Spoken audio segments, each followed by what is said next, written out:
எபேசியர்கள் நிருபம் 6ஆம் அதிகாரம் 10-18 வரை உள்ள வசனங்களை வாசிக்க கேட்போம். கடைசியாக என் சகோதரரே, கர்த்தரிலும் அவருடைய சத்துவத்தின் வல்லமையிலும் பலப்படுங்கள். நீங்கள் பிசாசின் தந்திரங்களோடு எதிர்த்து நிற்க திராணியுள்ளவர்கள் ஆகும்படி தேவனுடைய சர்வாயுத வர்க்கத்தையும் தரித்து கொள்ளுங்கள். ஏனெனில் மாம்சத்தோடும் இரத்தத்தோடும் அல்ல, துரைதனங்களோடும் அதிகாரங்களோடும் இப்பிரபஞ்சத்தின் அந்தகார லோகாதிபதிகளோடும் வானமண்டலங்களில் உள்ள பொல்லாத ஆவிகளின் சேனைகளோடும் நமக்கு போராட்டம் உண்டு. ஆகையால் தீங்கு நாளிலே அவைகளை நீங்கள் எதிர்க்கவும் சகலத்தையும் செய்து முடித்தவர்களாய் நிற்கவும் திராணியுள்ளவர்கள் ஆகும்படிக்கு தேவனுடைய சர்வாயுத வர்க்கத்தையும் எடுத்துக்கொள்ளுங்கள். சத்தியம் என்னும் கச்சையை உங்கள் அறையில் கட்டினவர்களாயும் நீதி என்னும் மார்க்கவசத்தை தரித்தவர்களாயும் சமாதானத்தின் சுவிசேஷத்திற்குரிய ஆயத்தம் என்னும் பாதரட்சையை கால்களிலே தொடுத்தவர்களாயும் பொல்லாங்கன் எய்யும் அக்கினி ஆஸ்திரங்களை எல்லாம் அவித்து போடத்தக்கதாய் எல்லாவற்றிற்கும் மேலாக விசுவாசம் என்னும் கேடகத்தை பிடித்து கொண்டவர்களாயும் நில்லுங்கள். இரட்சண்யம் என்னும் தலைசீராவையும் தேவ வசனமாகிய ஆவியின் பட்டயத்தையும் எடுத்துக்கொள்ளுங்கள். எந்த சமயத்திலும் சகலவிதமான வேண்டுதலோடும் விண்ணப்பத்தோடும் ஆவியினாலே ஜபம் பண்ணி அதன் பொருட்டு மிகுந்த மன உறுதியோடும் சகல பரிசுத்தவான்களுக்காகவும் பண்ணும் வேண்டுதலோடும் விழித்து கொண்டிருங்கள். நாம் எல்லாரும் கண்களை மூடுவோம். ஆண்டவரே, இந்த வசனங்களை நாங்கள் தியானிக்க எங்களுக்கு உதவி செய்யும். ஆண்டவரே, அன்று நாங்கள் இந்த வசனங்களை பார்க்க எங்களுக்கு உதவி செய்ததற்காய் நன்றி. இன்று தொடர்ந்து அந்த மீதி பகுதியை பார்க்க கர்த்தருடைய இரக்கத்தை காண கர்த்தர் உதவி செய்யும். சமாதானத்தின் தேவனுடைய கரம் எங்களோடு இருக்க கர்த்தர் உதவி செய்யும். தேவ இரக்கம், தேவ வெளிச்சம், தேவ அன்பின் பரிசுத்த பிரசனம் ஆண்டவர் தாமே எங்களோடு இருந்து எங்களை வழிநடத்த கர்த்தர் உதவி செய்யும். தொடர்ந்து வழிநடத்தும் ஆசீர்வதியும் இயேசுவின் மூலம் கேட்கிறோம் பிதாவே, ஆமென். இந்த ஆவிக்குரிய ஆயுதங்களை குறித்து நாம் ஏற்கனவே நான் உங்களோடு பேசினேன். மொத்தம் 6 காரியங்கள் இந்த வேதத்தில் சொல்லப்பட்டிருக்கிறது. அதில் 3 காரியங்களை பார்த்தோம். முதலாவது நாம் பார்த்த காரியங்கள் என்ன? சத்தியம் என்னும் கச்சையை குறித்து பார்த்தோம். அதற்கு பின்பு அது மார்பிலை கட்டப்படுகிற மார்பில் உள்ள நீதி என்னும் மார்பு கவசத்தை குறித்து பார்த்தோம். சமாதானத்தின் சுவிசேஷத்தை குறித்து பார்த்தோம்.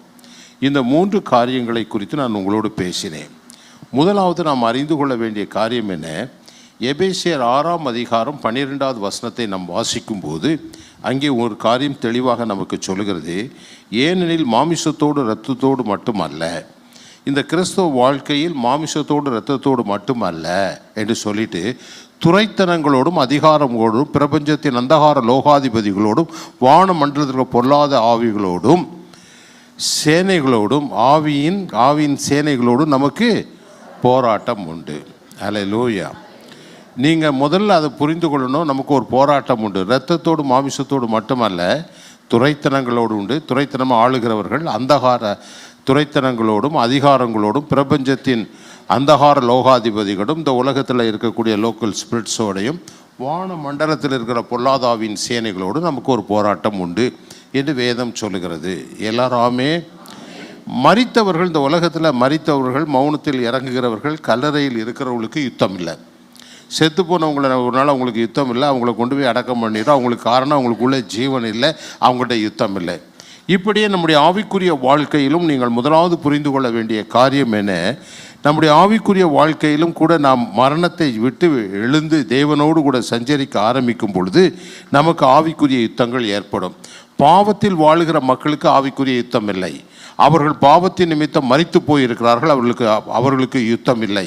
பாவத்தின் விளைவாகிய மரணத்தை அவர்கள் சந்தித்து கொண்டிருக்கிறார்கள். ஆனால் நாம் நன்கு அறிந்து கொள்ள வேண்டும், அவர்களோடு சாத்தான் அவர்களோடு யுத்தம் பண்ணுகிறதில்லை. காரணம் என்ன? அவர்கள் ஏற்கனவே மரித்து போயிருக்கிறார்கள். ஏமே அநேகர் கிறிஸ்தவ பேர் இருந்தாலும் அவர்கள் ஒரு ஆவிக்குரிய ஜீவியம் செய்வதில்லை. ஆகையினால் அவர்கள் மரித்து போயிருக்கிறார்கள். அவர்களோடு சாத்தான் யுத்தம் பண்ணுவதில்லை. யாரோடு யுத்தம் பண்ணுகிறான்? எபேசியர் 2:5 சொல்லுகிறதை நல்லா கவனிங்க. எபேசியர் 2ஆம் அதிகாரம் 5. அக்கிரமங்களில் மரித்தவர்களாய் இருந்த நம்மை கிறிஸ்துவுடனே கூட உயிர்ப்பித்தார். கிருபையினாலே ரட்சிக்கப்பட்டீர்கள்.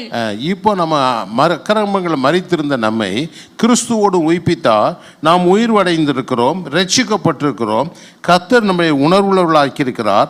ஆகையினாலே நமக்கு தெரிய வேணும், நம்ம எப்படி இந்த பரலோகத்தில் தேவன் இருக்கிறார் என்று உணர்ந்தது போல இன்னொரு சாத்தான் என்று ஒருவன் இருக்கிறான் என்பதை நீங்கள் புரிந்து கொள்ள வேண்டும். ஹல்லேலூயா, ஹல்லேலூயா, ஹல்லேலூயா. அநேக முறை நாம் அதை சரியாக புரிந்து கொள்ளுகிறதில்லை. ஆமென். நல்லா புரிந்து கொள்ளுங்க. எல்லா தீமைக்கும் பின்னாலும் பிசாசு இருப்பான். ஆமென். எல்லா நன்மைக்கும் காரணர் கர்த்தர். நன்மையான எந்த ஈவும் ஜோதிகளின் பிதாவிடத்திலிருந்து அவ்விடத்திலிருந்து இறங்கி வருகிறது. எல்லா நன்மைக்கும் காரணர் கர்த்தர், எல்லா தீமைக்கும் காரணம் சாத்தான். அப்போ ஒவ்வொரு வாழ்க்கையில் நடக்கிற தீமைகளுக்கு பின்னாலும் சாத்தான் இருக்கிறான் என்பதை அறிந்து கொள்ள வேண்டும். இயேசுதாமே இதை குறித்து சொல்லும் பொழுது சாத்தானுக்கு ஒரு பெயர் திருடன். அதை யோவான் 10ஆம் அதிகாரம் 10வது வசனத்தில் அவர் தெளிவாக சொல்றாரு பாருங்க. அவன் எதற்காக வருவானா? திருடன் திருடவும் கொல்லவும் அழிக்கவும் வருகிறானே அன்றி வேறொன்றுக்கும் வரான். சாத்தானுக்கு ஒரு பெயர் திருடன். அவன் திருடவும் கொல்லவும் அழிக்கவும் வருகிறானே என்று வேறொன்றுக்கும் வரான். அப்போ அவன் நல்லா புரிந்து கொள்ளுங்க, ரட்சிக்கப்பட்டவர்களோடு சாத்தான் யுத்தம் பண்ணுவது இயற்கை என்று அறிந்து கொள்ள வேண்டும். அப்போ நாம் இயேசுவை ஏற்றுக்கொண்ட நாள் முதல் நம்முடைய வாழ்க்கையில் நமக்கு யுத்தம் உண்டு என்று தெரிந்து கொள்ள வேண்டும். எல்லாரும் ஆமேன்னு சொல்லுங்க. ஆமென். அவன் என்ன செய்வான்? கர்த்தருக்குள் நீங்கள் மகிழ்ச்சியாக இருப்பதை திருடுவான். சாத்தானுக்கு நீங்கள் மகிழ்ச்சியாக இருந்தால் பிடிக்காது. காரணம், அவன் துக்கம் உள்ளவன், பயம் நிறைந்தவன், கலக்கம் உள்ளவன். ஆகையினாலே ஒருவன் சந்தோஷமாக இருந்தால் பிடிக்காது. இந்த உலகத்தில் சிலருக்கு பார்த்தீங்கன்னா மற்றவங்க சந்தோஷமாக இருந்தால் பிடிக்காது. ஏன்னா அவங்களுக்குள்ள அந்த சாத்தானுடைய ஸ்பிரிட் இருக்குது. ஏமே மற்றவங்க சந்தோஷமாக இருந்தால் அவங்களுக்கு ஒரு மாதிரி குறுகுறுன்னு வரும். ஏமே சேடிஸ்ன்னு சொல்லுவாங்க அவங்கள. நல்லா புரிந்து கொள்ளுங்க. கர்த்தருக்குள் மகிழ்ச்சியாக இருப்பது தேவனுடைய விருப்பம். தேவன் நம்மை மகிழ்ச்சியாக வைக்கணும். நம்ம மகிழ்ச்சியாக இருந்தால் சாத்தானுக்கு பிடிக்கிறது இல்லை. எல்லாருமே ஹல்லேலூயா, ஹல்லேலூயா, ஹல்லேலூயா. ஆவிக்குரிய வாழ்க்கையில் நீங்கள் முன்னேறுவது அவனுக்கு பிடிக்கல. ஆமென். பரலோகத்துக்கு நீங்கள் போகிறது அவனால் சகித்து கொள்ள முடியல. நல்லா புரிஞ்சுக்கோங்க, பரலோகத்துக்கு நீங்கள் போவது அவனால் சகித்து கொள்ள முடியல. ஏன் சகித்து கொள்ள முடியல? பரலோகத்தை குறித்து நாமெல்லாம் கேள்விப்பட்டிருக்கிறோம், ஆனால் போனதில்லை. அவன் பரலோகத்திலிருந்து இறங்கி வந்தவன், அங்கிருந்து விழுந்தவன். பரலோகம் எப்படி இருக்கும், அங்கே எப்படி சமாதானம் இருக்கும், எப்படி சந்தோஷம் இருக்கும் அப்படிங்கிறது அவனுக்கு நல்லா தெரியும். ஆகையினால அவனால் தாங்கவே முடியல. ஏமே ஆகையினாலே மனிதர்களை வஞ்சிக்க வேண்டும் என்று விரும்புகிறார். சாத்தானை இயேசு ஏற்கனவே ஜெயித்திருக்கிறார். ஆகிய நமக்காக அவர் யுத்தம் செய்து ஜெயித்து விட்டார். அதை நல்லா புரிந்து கொள்ளணும். ஆகையினால உங்களை அவன் தந்திரமாக ஏமாற்ற வருவான். அதனால்தான் எபேசியர் 6:11 சொல்லுகிறது, பிசாசின் தந்திரங்கள் என்று குறிப்பிடப்பட்டிருக்கிறது. வாசிங்க. நீங்கள் பிசாசின் தந்திரங்களோடு எதிர்த்து நிற்க பிசாசின் தந்திரங்களை எதிர்த்து நிற்க திராணி உள்ளவர்களாகி. எல்லாரும் ஆமென். அப்போ பிசாசு உங்களை எப்படி சந்திப்பான்? தந்திரமாக ஏமாற்றுவான். ஆமென். ஏவாளை வஞ்சித்தது போல உங்களை வஞ்சித்து விடுவானோ என்று நான் கலங்குகிறேன் என்று பவுல் எழுதுகிறார். வஞ்சிப்பான், ஏமாற்றுவான். சொல்லுங்க, பிசாசு வஞ்சிப்பான், ஏமாற்றுவான். ஹல்லேலூயா, ஹல்லேலூயா. அப்போ பிசாசு என்று சொல்லுகிறவன் ஏமாற்றுகிறவன். அவன் பொய்களை சொல்லுவான், உண்மைக்கு மாறாக பேசுவான். அவன் நம்மளை ஏமாற்றுகிறவன் என்று அறிந்து கொள்ள வேண்டும். இரண்டாவது, இந்த சாத்தானை குறித்து வேதம் சொல்லுகிறது, அவன் ஒரு சோதனைக்காரன். மத்தேயு 4:3 அப்படி சொல்லுகிறது, அவன் ஒரு சோதனைக்காரன் என்று சொல்லப்பட்டிருக்கிறது. ஹல்லேலூயா. அப்போ அந்த சோதனைக்காரனோடு நமக்கு என்ன உண்டு? யுத்தம் உண்டு. இயேசு கிறிஸ்துவும் இந்த சோதனைக்காரனால் சோதிக்கப்பட்டார் என்பதை நாம் அறிந்திருக்க வேண்டும். எல்லாரும் ஆமென். ஹல்லேலூயா, ஹல்லேலூயா, ஹல்லேலூயா. எபேசியர் 6ஆம் அதிகாரத்தில் பவுல் சிறைச்சாலையில் இருக்கிறான். சிறைச்சாலையில் உட்கார்ந்து கொண்டு இந்த சாத்தானோடு அவன் யுத்தம் பண்ணுவது எப்படி என்பதை விசுவாசிக்க எழுதுகிறான். அங்கு ஒரு ரோம போர்ச்சேகவர்கள் நிற்கிறதை காண்கிறான். அவர்கள் அணிந்திருந்த ஆயுதங்களை எல்லாம் பார்த்து கொண்டு அதை வைத்து ஆவிக்குரிய ஆயுதங்களை எழுதுகிறான். இப்போ வாசிங்க எபேசியர் 6ஆம் அதிகாரம். எல்லாரும் நல்லா கவனிப்போம், 10 to 18 வரை. கடைசியாக என் சகோதரரே, கர்த்தரிலும் அவருடைய சத்துவத்தின் வல்லமையிலும் பலப்படுங்கள். முதல்ல சத்துவத்திலும் அவருடைய வல்லமையிலும் நீங்கள் என்ன செய்யுங்கள்? பலப்படுங்கள். நீங்கள் பிசாசின் தந்திரங்களோடு எதிர்த்து நிற்க திராணி உள்ளவர்கள் ஆகும்படி தேவனுடைய சர்வாயுத வர்க்கத்தையும் தரித்து கொள்ளுங்கள். தேவனுடைய சர்வாயுத வர்க்கங்களை நீங்கள் தரித்து கொள்ள வேண்டும். 6 ஆயுதங்களை பின்னால் எழுதுகிறார். அந்த 6 ஆயுதங்களை நீங்கள் தரித்து கொள்ள வேண்டும் என்று சொல்லுகிறார். அடுத்த வசனம். ஏனெனில் மாம்சத்தோடும் இரத்தத்தோடும் அல்ல, துரைதனங்களோடும் அதிகாரங்களோடும் இப்பிரபஞ்சத்தின் அந்தகார லோகாதிபதிகளோடும் வான மண்டலங்களில் உள்ள பொல்லாத ஆவிகளின் சேனைகளோடும் நமக்கு போராட்டம் உண்டு. முதல்ல மாமிசத்தோடு இரத்தத்தோடும். ஒரு விசுவாசி வாரத்தில் ஒரு நாளாவது உபாசித்து ஜெபிக்கணும். ஒரு வேளையாவது உபாசித்து ஜெபிக்கணும். நம்ம சரீரத்தை கட்டுப்படுத்தணும். துரைத்தனத்தை அதிகாரங்களோடு நமக்கு யுத்தம் உண்டு. இந்த பிரபஞ்சத்தின் அந்தகார லோகாதிபதினா அந்த லோக்கல் ஸ்பிரிட், இந்த உலகத்தில் இருக்கிற ஆவிகள் நம்மளோடு கூட போராடும். வானமண்டல இருக்கிற பொல்லாதி ஆவிகளுடைய சேனைகளோடு நமக்கு என்ன உண்டு? போராட்டம் உண்டு. நீ ரட்சிக்கப்பட்டிருக்கிறாய், நீ உயிரோடு இருக்கிறாய் என்றால் ஆவி மண்டலத்தில் நீ சஞ்சரிக்கிறாய். ஆகையினால் ரட்சிக்கப்பட்ட அருமையான சகோதரனே சகோதரியே, பிசாசு நமக்கு விரோதமாக யுத்தம் செய்வான். இதை நாம் அறிந்திருக்க வேண்டும், தெளிவாக நாம் இருக்க வேண்டும். எல்லாரும் ஆமேன். அடுத்த வசனம். ஆகையால் தீங்கு நாளிலே அவைகளை நீங்கள் எதிர்க்கவும் தீங்கு நாள் என்ற ஒரு நாள் இருக்கு. சாத்தானோட யுத்தம் பண்ணுற நாள் என்ன நாள் சொல்ல? தீங்கு நாளே அவளை எதிர்த்து நிற்கவும் சகலத்தையும் செய்து முடிக்கவும் நிற்கவும் திராணி உள்ளவர்களாகும்படி நீங்கள் என்ன செய்யணும்? சர்வ ஆயுதங்களை என்ன செய்யணும்? எடுத்துக்கொள்ளுங்கள். இப்போ உங்களுக்கு ஆயுதங்கள் வைத்துக்கெல்லாம் எடுத்து விடுங்க. ஒரு யுத்தத்துக்கு போகிறவன் எப்படி ஆயுதம் அறிந்திருப்பானோ அப்படி ஆயுதங்களை அறிந்து கொள்ளுங்கள் என்று சொல்லுகிறார். அடுத்தால பாருங்க, 14 ஆயுதங்களை குறித்து பேசுகிறார். சத்தியம் என்னும் கச்சையை உங்க இடுப்புல கட்டிக்கணும். ஏமேன். அடுத்தால நீதி என்னும் மார்க்கவசத்தை தரித்தவர்களாகவும் சமாதானத்தின் சுவிசேஷத்திற்குரிய ஆயத்தம் என்னும் பாதரட்சையை கால்களிலே தொடுத்தவர்களாயும். சமாதானம் என்னும் சுவிசேஷத்துக்குரிய ஆயத்தம் என்னும் பாதரட்சியை உன் காலில் என்ன செய்யணும்? தரித்திருக்கணும். அடுத்தது. பொல்லாங்க நீயும் அக்கினி ஆஸ்திரங்களை எல்லாம் அவித்து போடத்தக்கதாய் எல்லாவற்றிற்கும் மேலாக விசுவாசம் என்னும் கேடகத்தை பிடித்து கொண்டவர்களாயும் நில்லுங்கள். விசுவாசம் என்னும் கேடகம், யுத்தத்தில் கேடகம் வச்சிருப்பாங்க கையில்.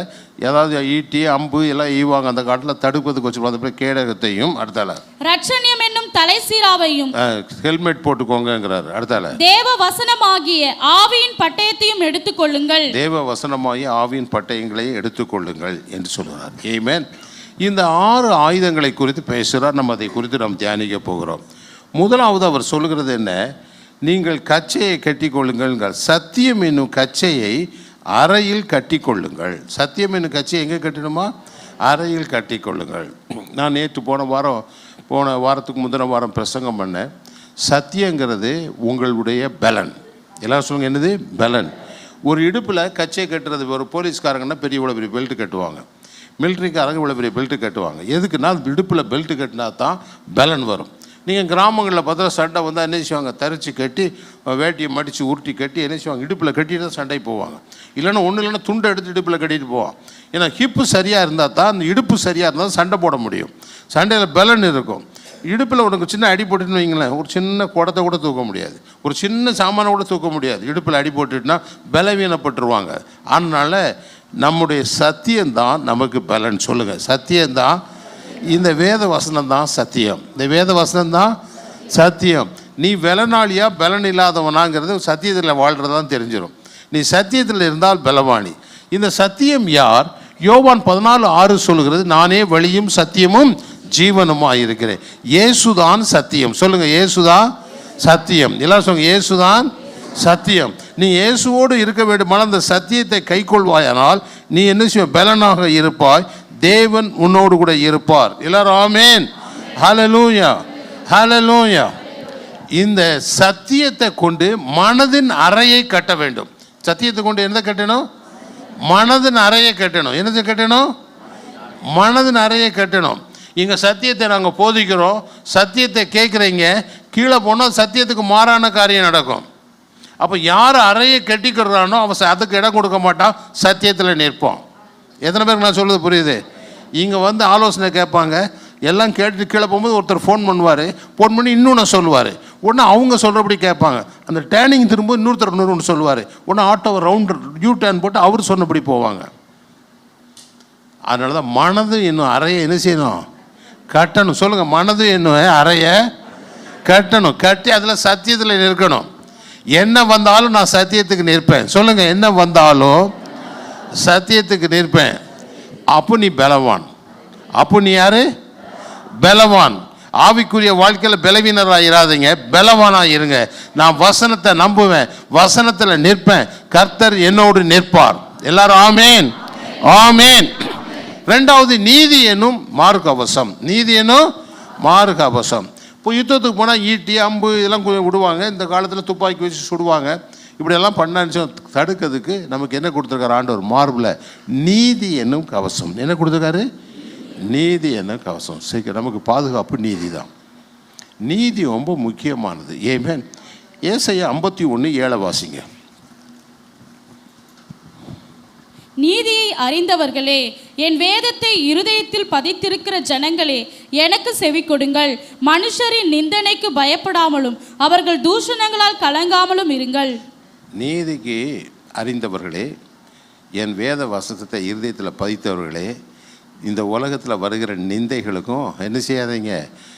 பயப்படாமல் இருங்க, தூஷணத்துக்கு கலங்காமல் இருங்க. அல்லேலூயா. நீதியில் நிற்கும்போது இந்த உலக மக்கள் நம்மை நிந்திக்கலாம், நம்மை தூஷிக்கலாம். நீங்கள் அதில் நீதியில் நிற்க கற்றுக்கொள்ளுங்க. எல்லாரும் ஆமேன், ஆமேன், ஆமேன். அல்லேலூயா, அல்லேலூயா. நீங்கள் நீதி வாழ்க்கையில் போயிட்டீங்கன்னா மற்றவங்களை பார்த்து பரிகாசம் பண்ணுவான். எப்பா இவர் பைபிள்லாம் தூக்கிட்டாராம், கோயிலுக்கெல்லாம் போகிறாராம், வேதத்தெல்லாம் படிக்கிறாராம், அப்படின்னு ஒரு கிண்டல் நக்கலாக இருக்கும். உலகத்தில் மக்கள் அப்படி போவாங்க. ஆனால் நம்ம நீதிக்குள்ளே வருகிற போது பரிகாசம் வரும், நிந்தை வரும். அவங்க நிந்தையை கண்டு பயப்படாமலும் அவர்கள் தூஷித்தால் கலங்காமலும் இருக்க கற்றுக்கொள்ளுங்கள். நீதியில் நிற்பேன்னு தீர்மானம் பண்ணுங்க. ஏமே. 5வது வசனம் வாசிங்க. ஏசாயா 51:5. என் நீதி சமீபமாய் இருக்கிறது, என் ரட்சிப்பு வெளிப்படும். என் புயங்கள் ஜனங்களை நியாயந்தீர்க்கும். தீவுகள் எனக்கு காத்திருந்து என் புயத்தின் மேல் நம்பிக்கையாய் இருக்கும். இப்போ நல்லா கவனிங்க. நீதி சமீபமாக இருக்குது, என் ரட்சிப்பு வெளிப்படும். என்னைக்கு நீங்கள் நீதியில் நிற்கிறீங்களோ உங்கள் ரட்சிப்பு வெளிப்படும். எல்லாரும் ஆமென். வேத வசனம் தான் நீதி. ஏமேன். ஒரு நாள் சுசேஷத்தை கேட்டீங்க, இயேசு என் பாவத்துக்காக சிலுவையில் பாடுபட்டு மரித்து அடக்கம் செய்யப்பட்டு 3ஆம் நாள் உயிர்த்தெழுந்தார்னு. இந்த நீதிக்கு உங்கள் வாழ்வு விசுவசித்தீங்க, இதுக்கு ஒப்பு கொடுத்தீங்க, நீங்கள் விடுதலையாக்கப்பட்டீங்க, ரட்சிக்கப்பட்டீங்க. அல்லேலூயா. இன்னைக்கு எந்த பிரச்சனையோடு நீ வந்து உட்கார்ந்துருந்தாலும் நீ உன் வாழ்க்கையை நீதிக்கு ஒப்புக்கொடு, ஆண்டோட வசனத்துக்கு ஒப்புக்கொடு. வசனம் என்ன சொல்லுதோ அதுக்கு உன்னை ஒப்புக்கொடு, விடுதலை தன்னால் வரும். எல்லாரும் ஆமென், ஆமென், ஆமென். அல்லேலூயா. அநேக மக்கள் தாங்கள் செய்கிற காரியத்தை மறுபடியும் செய்து கொண்டே இருப்பார்கள். செய்து கொண்டே அவர்கள் விடுதலை வரணும்னு எதிர்பார்ப்பாங்க. ஒரு நாளும் விடுதலை வராது, ஒரு நாளும் விடுதலை வராது. அருமையான தெய்வத்தினுடைய பிள்ளைகளே, சத்திய வசனத்துக்கு நீ கீழ்ப்படிந்தால் கர்த்தர் உன்னை விடுதலையாக்குவார். அல்லேலூயா, அல்லேலூயா. இப்போ பத்மா சிஸ்டர் அழுதாக சாட்சி கொடுத்தாங்க. ஏன் அழுதாங்க? அவங்க சத்தியத்தில் இல்லை. இயேசுவை முழு இருதயத்தோடு முழு ஆத்மாவோடு நேசிச்சிருந்தா இந்த போலி கண்ணீர் வந்திருக்காது. இந்த உலகத்தில் இருக்கிற பாசம் அன்பு எல்லாம் மாயானது ஒரு நாள் மறைந்து போவோம். நல்லா புரிஞ்சுக்கோங்க. முழு இருதயத்தோடு முழு ஆத்மாவோடு முழு மனதோடு உன் தேவனிடத்தில் அன்பு கூறுவாயாக. நம்ம இதெல்லாம் கேட்போம், பாராமல் சொல்லுவோம், ராத்திரி தட்டி எழுப்புனா கூட எந்திரிச்சோட சொல்லிடுவீங்க. ஆனால் அதை கை கொள்ளுகிறீங்களா? அதான் கேள்விக்குறி. அதை கை கொள்ளுகிறீங்களா? உங்கள் நடைமுறை வாழ்க்கையில் இருக்கிறதா?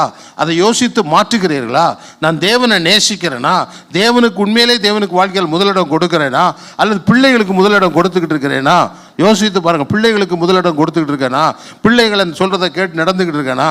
நல்லா யோசித்து பாருங்கள். அநேக மக்கள் அப்படித்தான் வாழ்கிறார்கள். ஆனால் அவர்கள் வசனத்தை மட்டும் சரியாக சொல்லிடுவாங்க. வசனத்தை சொல்லுறதுனால் ஒன்றும் நடக்காது. உன் வாழ்க்கையில் தேவனுக்கு அமைதலாக உட்கார்ந்து தியானிக்கணும். வசனத்தை தியானிக்கிறவன் மேல் கர்த்தர் நோக்கமாக இருக்கிறார். யாரெல்லாம் வசனத்தை தியானிக்கிறார்களோ, யாரெல்லாம் கர்த்தரை நோக்கி பார்க்கிறார்களோ, அவர்கள் நிகழ்ச்சியெல்லாம் பரலோக ஞாபக புஸ்தகத்தில் எழுதப்பட்டு கொண்டே இருக்கும். அருமையான தெய்வத்தினுடைய பிள்ளைகளே, இன்னைக்கு ஒரு தீர்மானம் பண்ணுங்க. நான் நீதிக்கின்படி நடக்க என் வாழ்க்கையை ஒப்பு கொடுப்பேன். நீதியில் நடந்தால் ஜெயம் எனக்கு. அல்லேலூயா, அல்லேலூயா, ஹல்லேலூயா, ஹல்லேலூயா. சமாதானத்தின் பாதரட்சின்னு சொல்லு. பாதரட்சியை பற்றி பேசும்போது வேத வசனம் என்ன சொல்லுது பாருங்க. சமாதானத்தின் சுசேஷமாகிய ஆயத்தம் என்னும் பாதரட்சை என்று சொல்லப்பட்டிருக்கிறது. ஏமே இந்த காலில் செருப்பு எதுக்கு போடுறோம்? கையில் முள் குத்தக்கூடாது, கல் குத்தக்கூடாது, இப்படிலாம் குத்தாமல் இருக்கணுமானால் போட்டுக்கொள்கிறோம். நம்முடைய வாழ்க்கையிலும் கசப்பு, துன்பங்கள், ஏமாற்றங்கள், துரோகங்கள் இவைகளெல்லாம் நம்ம வாழ்க்கையில் வரும்போது நாம் சுசேஷம் என்னும் பாதரட்சையை அணிந்திருந்தால் அதை மேற்கொள்ள முடியும். நல்லா புரிந்துக்கொள்ள, ஒவ்வொரு கிறிஸ்தவனும் சுசேஷத்தை சொல்லணும். ஏன் சொல்ல மாட்டாங்க? சொல்லணுன்னா ஏதாவது கசப்பு உணர்வு வந்திருக்கும், ஏதாவது துக்கம் வாழ்க்கையில் நடந்திருக்கும், ஏதாவது ஏமாற்றம் நடந்திருக்கும், இனி நான் யாருக்கும் சுசேஷம் சொல்ல மாட்டேன் அப்படின்னு சொல்லிடுவாங்க. நல்லா புரிந்து கொள்ளுங்கள், இந்த உலகத்தில் செருப்பு போடாமல் போன முள் குத்துறது போல், கல் குத்துறது போல் சுசேஷத்தை சொல்லும்போது குத்துகள் வரும். அதனால தான் நாம் என்ன செய்யணும்? சுசேஷம் என்னும் பாதரட்சைகளை அணிந்து ஆயத்தமாய் நாம் எப்பொழுது காத்து கொண்டிருக்க வேண்டும். எல்லாரும் ஆமென், அல்லேலூயா. கர்த்தர் உங்களை பாதுகாக்கும்படி அநேக வாக்குத்தத்தங்களை கொடுப்பார். இப்படிப்பட்ட நெருக்கமான பாதைகளில் போகும் பொழுது தேவன் ஒரு வாக்குத்தத்தத்தை கொடுத்து உங்களை பலப்படுத்தி அந்த வாக்குத்தத்தத்தில் நடத்துவார். நீங்கள் ஜெயம் எடுக்கிறவர்களாக காணப்படுவீர்கள். கர்த்தர் உங்களை அற்புதமாக நடத்துவார். எல்லாரும் ஆமென், அல்லேலூயா, அல்லேலூயா, ஆமென். நாலாவதாக இங்கே வேத வசனம் சொல்லுது, நல்ல தெளிவாக சொல்லுகிறது பாருங்கள். 16வது வசனம் வாசிங்க. பொல்லாங்கன் எய்யும் அக்கினியாஸ்திரங்களை எல்லாம் அவித்து போடத்தக்கதாய் எல்லாவற்றிற்கும் மேலாக விசுவாசம் என்னும் கேடகத்தை பிடித்து கொண்டவர்களாயும் நில்லுங்கள். விசுவாசம் என்னும் கேடகத்தை பிடித்து கொண்டு நில்லுங்கள். விசுவாசம் என்னும் கேடகம். ஆமென். சாத்தான் நம்முடைய ஐம்புலங்கள் மூலமாக நம்மளை தாக்கிக்கிட்டே இருப்பான். நம்மளை பாவத்துக்குள்ளே நடத்தணும்னு சொல்லி பாவத்தில் நடத்த நம்ம என்ன செய்வோம்? ஏதாவது ஒன்று செஞ்சுக்கிட்டே இருப்போம், ஏவிக்கிட்டே இருப்போம். நம்முடைய எண்ணங்களை என்ன செய்வோம்? துயரத்தில் அமுக்கி நம்முடைய விசுவாசத்தை அப்படி தாழ்த்தி போடணும்னு நினைப்போம். நம்ம எண்ணங்களில் துயரத்தை கொண்டு வருவோம். நல்லா புரிஞ்சுக்கோங்க, நீங்கள் எப்போல்லாம் துயரத்தில் போகிறீங்களோ, சோர்ந்து போகிறீங்களோ, சாத்தானால் பாதிக்கப்பட்டிருக்கீங்கள்னு அறிந்து கொள்ளணும். அல்லேலூயா. அதனால தான் வேதத்தில் திரும்ப திரும்ப எழுதுது, எல்லாவற்றிலும் எப்பொழுதும் கர்த்தருக்குள் எப்பொழுதும் எப்படி இருங்க? சந்தோஷமாக இருங்கள்னு சொல்லப்பட்டிருக்குது. அல்லேலூயா. சாத்தானுடைய தந்திரம் என்ன செய்யுது? உங்களை பிடித்து கொண்டு போக பிடிக்கிறது. பாவங்களை உங்களை நம்ம பாவம் செய்யும்படி, நம்மளை ஏவும்படி சாத்தான் என்ன செய்கிறான்? எப்போவும் உங்களுக்கு உள்ள கிரியை செய்து கொண்டே இருக்கிறான். நம்ம இந்த ரெண்டு காரியத்தை மறந்துடக்கூடாது. என்னை பாவம் செய்வதற்கு சாத்தான் ஏவிக்கொண்டே இருக்கிறான். என் எண்ணங்களை துயரத்தில் கொண்டு வைத்து என்னை வைத்து கொண்டிருக்கிறான். இதற்கு தான் விசுவாசம் என்னும் கேடகத்தை கர்த்தர் கொடுக்கிறார். ஆமென். மார்க்கு 11ஆம் அதிகாரம் 22வது வசனத்தை வாசிக்கும் பொழுது அங்கே வேத வசனம் ஒரு காரியத்தை தெளிவாக சொல்லுது. இயேசு அவர்களை நோக்கி, தேவனிடத்தில் விசுவாசம் உள்ளவர்களாய் இருங்கள். தேவனிடத்தில் விசுவாசம் உள்ளவனாய் இருங்கள். ஆமென். நம்முடைய விசுவாசம் தேவன் பேரில் இருக்க வேண்டும். எல்லாரும் ஆமென், ஹல்லேலூயா, ஹல்லேலூயா. நம்ம விசுவாசம் கேடகத்தை பிடிக்கணுமானா நம்ம விசுவாசம் தேவன் பேரில் இருக்கணும். நம்முடைய எல்லா பிரச்சனைக்கும் இயேசுதான் பதில். சொல்லுங்க, என்னுடைய எல்லா பிரச்சனைக்கும் இயேசுதான் பதில். அல்லேலூயா. மேலே இருக்கிறவர் பார்த்துக்கொள்வார். சொல்லுங்க, மேலே இருக்கிறவர் பார்த்துக்கொள்வார். அல்லேலூயா, அல்லேலூயா, ஆமென், ஆமென், அல்லேலூயா, அல்லேலூயா. நம்முடைய விசுவாசத்தை நாம் அறிக்கை செய்ய வேண்டும். எபிரேயர் 10:23 சொல்கிறது, நீ எதை விசுவசிக்கிறாயோ அதை வாய்களை திறந்து நீ அறிக்கை செய்ய கற்றுக்கொள்ள வேண்டும். ஆமென். பாருங்க, அல்லாமல் நம்முடைய நம்பிக்கை அறிக்கையிடுவதில் அசைவில்லாமல் உறுதியாக இருக்க கடவோம். வாக்குத்தத்தம் பண்ணவர் உண்மை உள்ளவர். ஹல்லேலூயா. நம்முடைய வாக்குத்தத்தங்களை பிடித்து கொண்டு தேவ சமூகத்தில் அவைகளை அறிக்கையிட நாம் உறுதியாக நிற்க வேண்டும். எல்லார் கைகளை உயர்த்தி அல்லேலூயா சொல்லுங்க. ஹல்லேலூயா, ஹல்லேலூயா, ஹல்லேலூயா, ஹல்லேலூயா, ஹல்லேலூயா. அநேக மக்களை நான் பார்த்துருக்கிறேன், அவங்க சுய சித்தத்தில் சுய பலத்தில் சாத்தானை மேற்கொள்ள முடியும்னு நினைக்கிறாங்க. சுய சித்தத்தில் மறுபடியும் சுய பலத்தில் சாத்தானுடைய எண்ணங்களை என்ன செய்யலாம்? மேற்கொள்ளலான்னு நினைக்கிறாங்க. அது மேற்கொள்ள முடியாது. உங்கள் சுய பலத்தில் மேற்கொள்ள முடியாது. அதனால் அவங்க அதைரியம் அடைந்து விசுவாசத்தை விட்டு விலகிறவர்களாக காணப்படுறாங்க. ஆமென், ஹல்லேலூயா, ஹல்லேலூயா. சுய பலத்தில் நல்லா உங்கள் சுய பலத்தில் உங்கள் சுய சித்தத்தின்படி சாத்தானை ஒரு நாளும் ஜெயிக்க முடியாது. ஆமென். சாத்தானுடைய எண்ணங்களை நீங்கள் மேற்கொள்ளணும்னு நினச்சிங்களா, சாத்தான் உங்கள் எண்ணங்களில் யுத்தம் பண்ணுவான். எதில் யுத்தம் பண்ணுவான்? எண்ணங்களை, தீய எண்ணங்களை விதைச்சிக்கிட்டே இருப்பான். நீங்கள் தூங்கும்போது களையை விதைச்சிட்டு போவான். ஏமே அப்போ நல்லா புரிஞ்சு உங்கள் எண்ணங்களை விதைக்கும் போது நீங்கள் எப்படி அதை மேற்கொள்ளணும்? நீங்கள் சுய பலத்தினால் மேற்கொள்ள முடியாது. இயேசுவே இந்த உலகத்தில் இருக்கும்போது எப்படி மேற்கொண்டா? மத்தேயு 4:4 வாசித்து பாருங்கள். அவர் பசி உண்டாயிட்டு, அவருக்கு பசி உண்டான உடனே என்ன செய்தான்? சாத்தான் வந்து என்ன செஞ்சான் பாருங்க, வாசிங்க. அவர் பிரதியுத்தரமாக, மனுஷன் அப்பத்தினாலே 3 வாசிமா. அப்பொழுது சோதனைக்காரன் அவரிடத்தில் வந்து, நீர் தேவனுடைய குமாரனே ஆனால் இந்த கல்லுகள் அப்பங்கள் ஆகும்படி சொல்லும் என்றான். அவர் பிரதியுத்தரமாக, மனுஷன் அப்பத்தினாலே மாத்திரமல்ல, தேவனுடைய வாயிலிருந்து புறப்படுகிற ஒவ்வொரு வார்த்தையினாலும் பிழைப்பான் என்று எழுதியிருக்கிறதே என்றார். இயேசு கிறிஸ்து என்ன சொன்னார்? எழுதி இருக்கிறதே வசனத்தை கோட் பண்ணார். ஆமென். அப்போ நல்லா புரிந்து கொள்ளுங்க, நீங்களும் எதை கோட் பண்ணணும்? வசனத்தின்படி வாழ்க்கணும். தேவ சித்தத்தின்படி உங்கள் வாழ்க்கை இருக்குதா என்று முதல்ல பார்க்கணும். சோதனை வரும்போது என்ன செய்யணும்? பிசாசு உங்களுக்கு விரோதமாக யுத்தம் பண்ணுகிறானா? நான் ஆண்டவர் விருப்பப்படி இருக்கிறேன்னா, என் வாழ்க்கையில் ஆண்டவருடைய விருப்பத்துக்கு மாறான காரியத்தெல்லாம் மாற்றுவேன். என் சுய பலத்தினால் அவனை ஜெயிக்க முடியாது, தேவ வசனத்தினால் தான் அவனை ஜெயிக்க முடியும். எல்லாரும் ஆமே. நீ வசனத்துக்கு கீழ்ப்படிந்தால் பிசாசை மேற்கொள்ள முடியும். எல்லாரும் ஆமே. தேவனுக்கு கீழ்ப்படிந்திருங்கள், பிசாசுக்கு எதிர்த்திருங்கள், அப்பொழுது அவன் உங்களை விட்டு என்ன செய்வான்? ஓடி போவான். ஹல்லேலூயா, ஹல்லேலூயா. அப்போ விசுவாசம் என்னும் கேடகத்தை பிடித்து கொள்ளணும். அனுதினமும் வேதத்தை வாசிக்கணும், அனுதினமும் வேதத்தை தியானிக்கணும், அனுதினமும் வேதத்தை வாசித்து கொண்டே இருக்கணும். அப்போ உங்களுக்கு விசுவாசம் வரும். வாழ்க்கையில் உங்கள் சந்தோஷத்தை திருடுகிறவனை, உங்கள் சமாதான கேட்ட கொண்டு வருகிறவனை நீங்கள் எளிதாக ஜெயிக்க முடியும். எல்லாரும் ஆமென், ஆமென், ஆமென். ஐந்தாவதாக வேதம் சொல்லுகிறது தலைச்சீரான்னு சொல்லப்பட்டிருக்கிறது. ஏமேன். ஹெல்மெட். ஏமேன். 17வது வசனத்தை வாசிங்க. ரட்சணியம் என்னும் தலைச்சீராவையும். ரட்சணியம் என்னும் தலைச்சீராவையும். ஹல்லேலூயா. உங்கள் தலையில் ஒரு ஹெல்மெட் போட்டிருக்கு. அந்த ஹெல்மெட் என்னன்னா உங்களுடைய ரட்சிப்பு. ஏமேன், ஏமேன். உங்களுக்கு ஒரு ஹெல்மெட் கொடுத்துருக்கு. ஏமேன். ஹெல்மெட் ரொம்ப முக்கியம். எஸ்பெஷலி 2 வீலரில் போகும்போது ஹெல்மெட் முக்கியம். ஏன்னா கீழே விழுந்து ஒரு சின்ன கல் குத்துனாலும் மனுஷன் இறந்து போயிடுவான். ஆகையினால தான் ஹெல்மெட் போடணும், கம்பல்சரியாக ஹெல்மெட் போடணும் அப்படிங்கிறாங்க. 2 வீலரில் போகிறவங்க கம்பல்சரியாக ஹெல்மெட் போடணுங்கிறாங்க. இதே போல் நம்முடைய வாழ்க்கையில் நம்ம ரட்சிக்கப்பட்ட பிறகு நமக்கு நல்லா தெரியணும், நம்முடைய சிந்தனைகள் எண்ணங்கள் எல்லாம் சாத்தான் என்ன செய்வான்? உங்களுக்கு தாக்குவோம். அன்றைக்கு விசுவாசிகள் ஆன பிறகும் நம்முடைய வாழ்க்கையில் நீ சபிக்கப்பட்டவன், உன் பாவங்களால் உனக்கு வியாதி வந்துட்டு, அதனால தான் உனக்கு இப்படியெல்லாம் நடந்ததுன்னு சொல்லி உனக்கு ஒரு தோல்வி மனப்பான்மையை உனக்கு கொடுத்துக்கிட்டே இருப்பான், எண்ணத்தை கொடுத்துக்கிட்டே இருப்பான். எல்லோரும் நல்லா கவனிக்கணும். நான் திருப்பி சொல்கிறேன், கவனிங்க. நீ சபிக்கப்பட்டவன். நல்லா புரிஞ்சுக்கோ. நீ என்னைக்கு இயேசுவை ஏற்றுக்கொண்டு நீ ஆசீர்வதிக்கப்பட்டவன். ஹல்லேலூயா. நீ ஆபிரகாமுடைய சங்கதி, நீ ஆசீர்வாதத்துக்குரியவன். எல்லாரும் ஆமென். ஹல்லேலூயா, ஹல்லேலூயா. உன் வாயில் எப்போ வரணும்? ஆசீர்வாதத்துக்குரியவன். வீட்டில் யாரை பார்த்து தருத்திரன்னு சொல்லாதீங்க.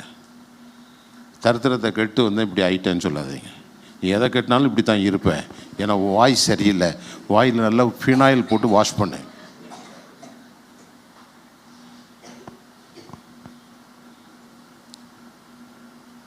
வாய் ரொம்ப முக்கியம். முதல்ல கர்த்தர் நம்ம சொல்லுகிறத ஏற்றுக்கொள்ளணும். நான் ஆசீர்வதிக்கப்பட்டவன் சொல்லுங்க. எல்லாரும் வாயை திறந்து சொல்லுங்க, நான் ஆசீர்வதி. ஹல்லேலூயா. தேவன் என்னை ஆசீர்வதித்திருக்கிறா. சாத்தான் உங்களை பார்த்து சொல்லுவா, நீ சபிக்கப்பட்டவன். நீ இப்போ அன்னைக்கு ஒரு பாவம் செஞ்சலன்னு என்னைக்காவது ஒரு 1947 பாவத்தை சொல்லி, அதனால தான் உனக்கு இந்த வியாதிமா.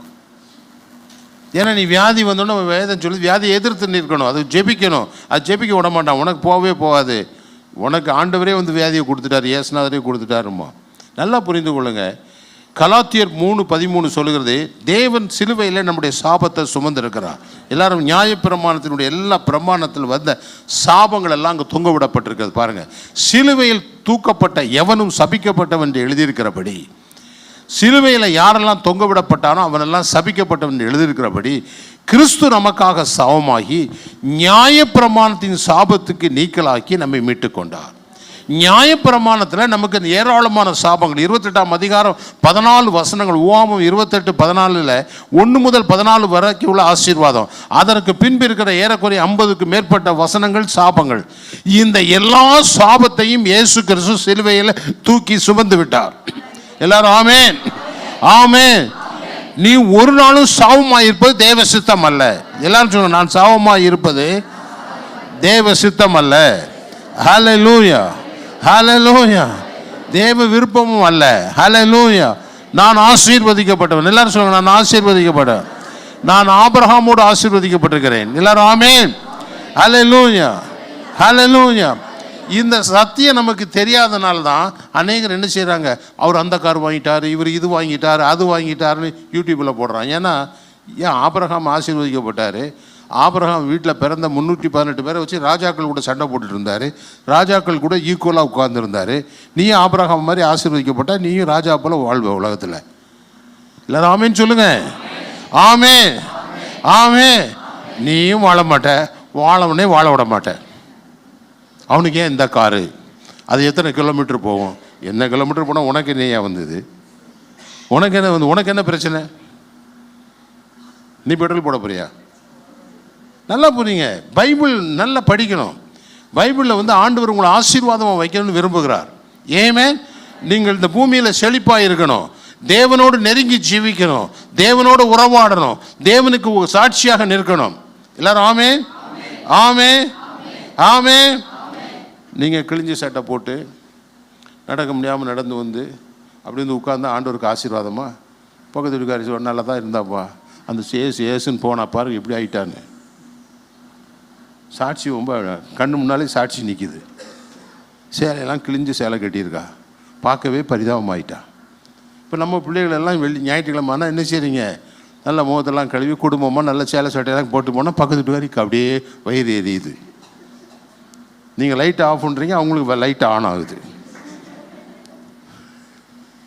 ஏன்னா நம்ம ஆசீர்வதிக்கப்பட்டவங்க. தேவன் உங்களை ஆசீர்வதிச்சிருக்கிறார், தேவன் உங்களோடு இருக்கிறார். கர்த்தருடைய பிள்ளைகள் சந்தோஷமாக இருக்கணும், சமாதானமாக இருக்கணும், செழிப்பாக இருக்கணும், தேவ சித்தம். அதனால தான் அப்போஸ்தலன் அழகா சொல்லுகிறான் பாருங்க. 1 யோவான் 1ஆம் அதிகாரம் 2வது வசனம் பாருங்க.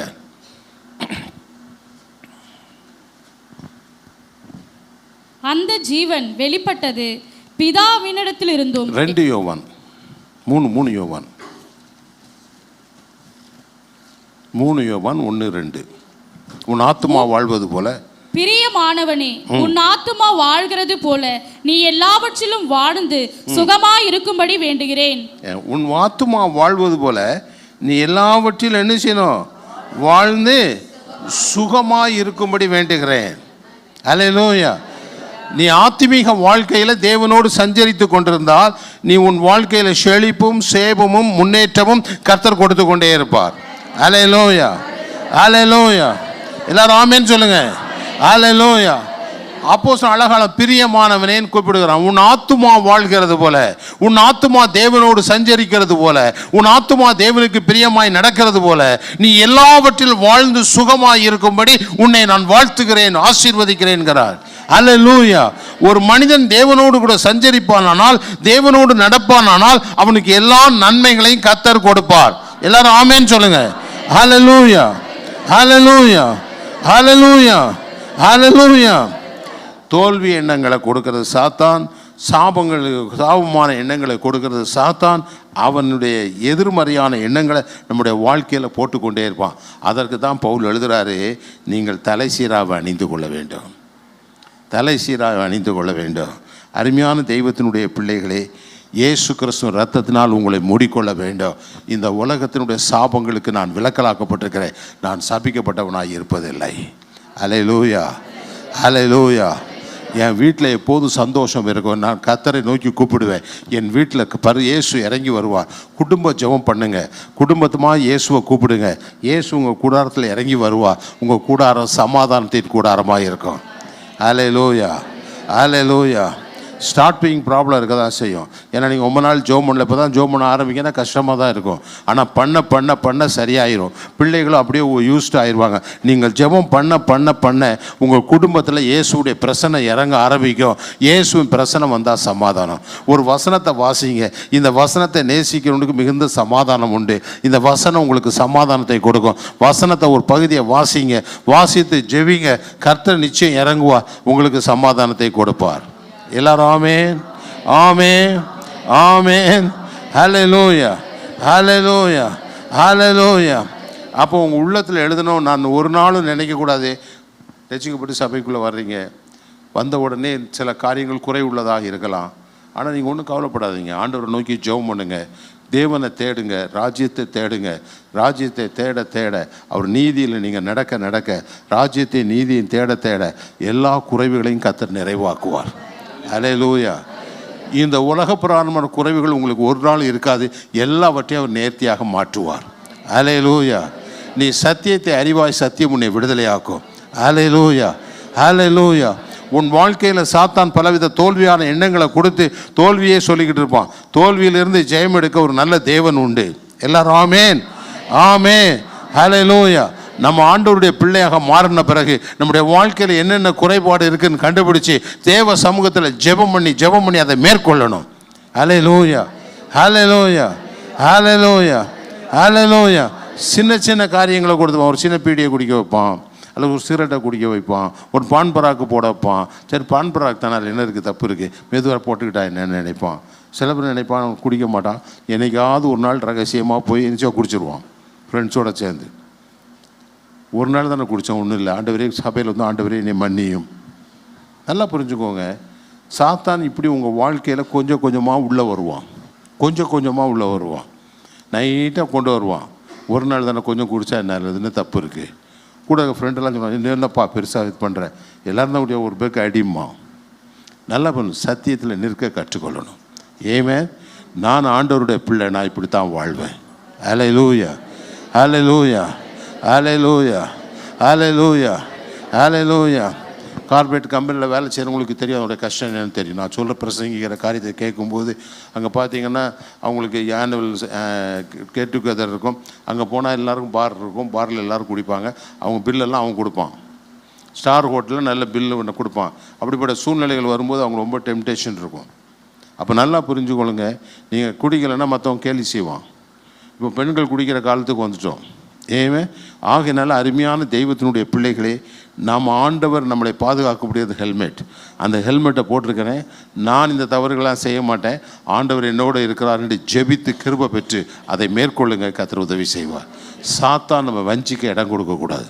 எல்லாரும் ஆமேன், ஆமேன். இன்னைக்கு கர்த்தர் அந்த கிருபையை உங்களுக்கு கொடுப்பார். ஆமேன்.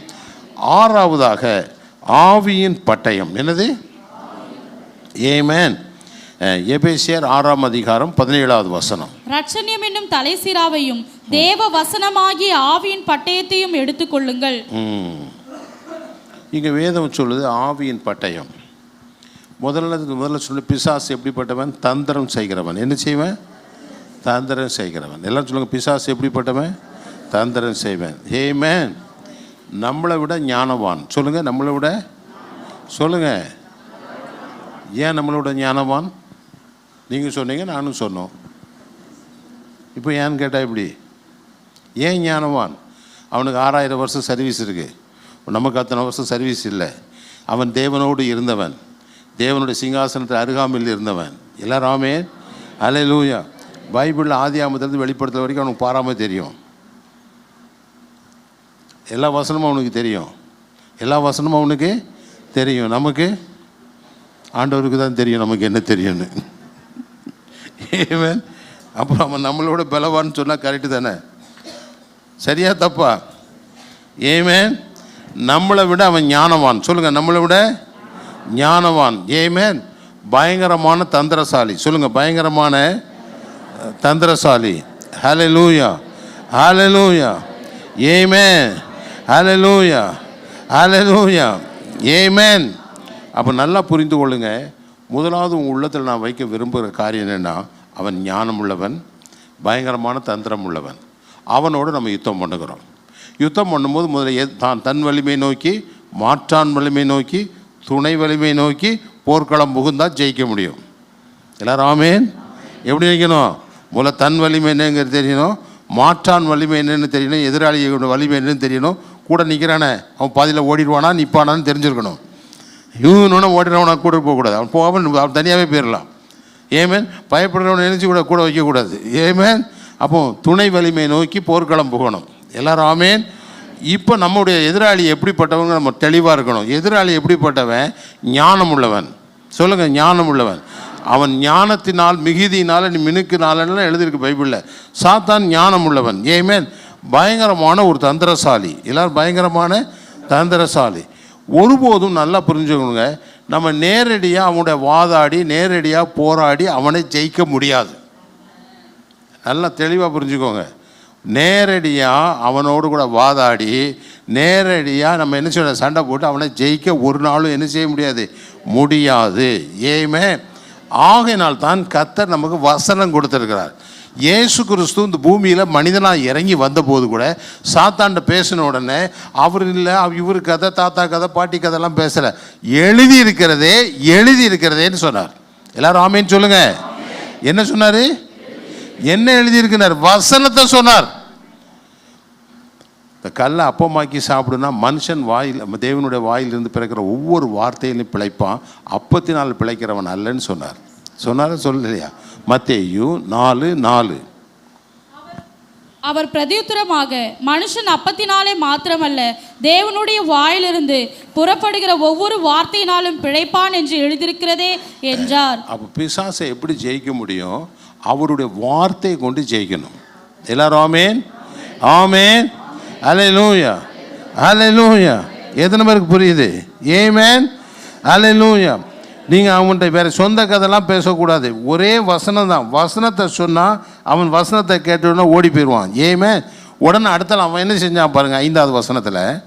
அப்பொழுது பிசாசு அவரை பரிசுத்த நகரத்திற்கு கொண்டு போய் தேவாலயத்து உப்பருகையின் மேல் அவரை நிறுத்தி, நீ தேவனுடைய குமாரனே ஆனால் தாழ குதியும், ஏனெனில் தம்முடைய தூதர்களுக்கு உம்மை குறித்து கட்டளையிடுவார், உமது பாதம் கல்லில் இடராதபடிக்கு அவர்கள் உம்மை கைகளில் ஏந்தி கொண்டு போவார்கள் என்பதாய் எழுதியிருக்கிறதே என்று சொன்னான். இப்போ அவனும் எழுதியிருக்கிறதுன்னு சொல்ல ஆரம்பிச்சிட்டான். யார் சொல்கிறா? சாத்தான் வேதம் ஓதுகிறது. சாத்தான் என்ன செய்யுது? அவனுக்கு 6000 வருஷம் சர்வீஸு. பைபிளு நல்லாவே தெரியும். சங்கீதம் 91, 11, 12 கோட் பண்ணுறான். ஏமேன். வாசிங்க.